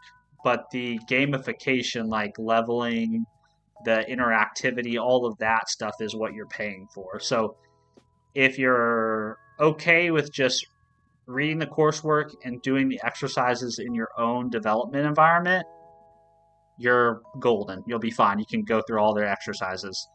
If you actually want the gamification aspect and interactivity, then you have to pay. And I will readily admit that for most people, it's a little expensive. It's like $50 a month, I think, or I think you can get 12 months for like a 10-month price or something like that. I bought the 12-month subscription. I just looked at it like basically paying for Netflix for 12 months. It's a piece of entertainment for me. I think it's worth the money, but I understand it is kind of pricey for a lot of people. Hey, what's up, Kale? You're back. Gamification stuff is not free. No, I lost my streak. I just remembered. Damn. Yeah, the gamification stuff's not free, but I figured I'd give myself 12 months to reach level 100, and if I did, the $200 would be worth the learning and the fun, as well as getting my Archmage status. I'm probably going to hang my coin somewhere back here in the background. My letter and my coin. I'm going to frame it. All right, guys, I'm going to go to work. I hope you guys have a wonderful day. I appreciate all of you guys who hung out with me and chatted.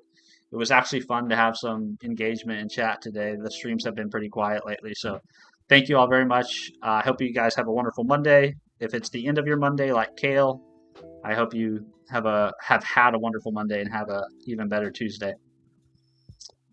Bye, Spooky. Bye, Arvin. Bye, Kale. Bye, Justin, if you're still hanging around. See you guys. Bye.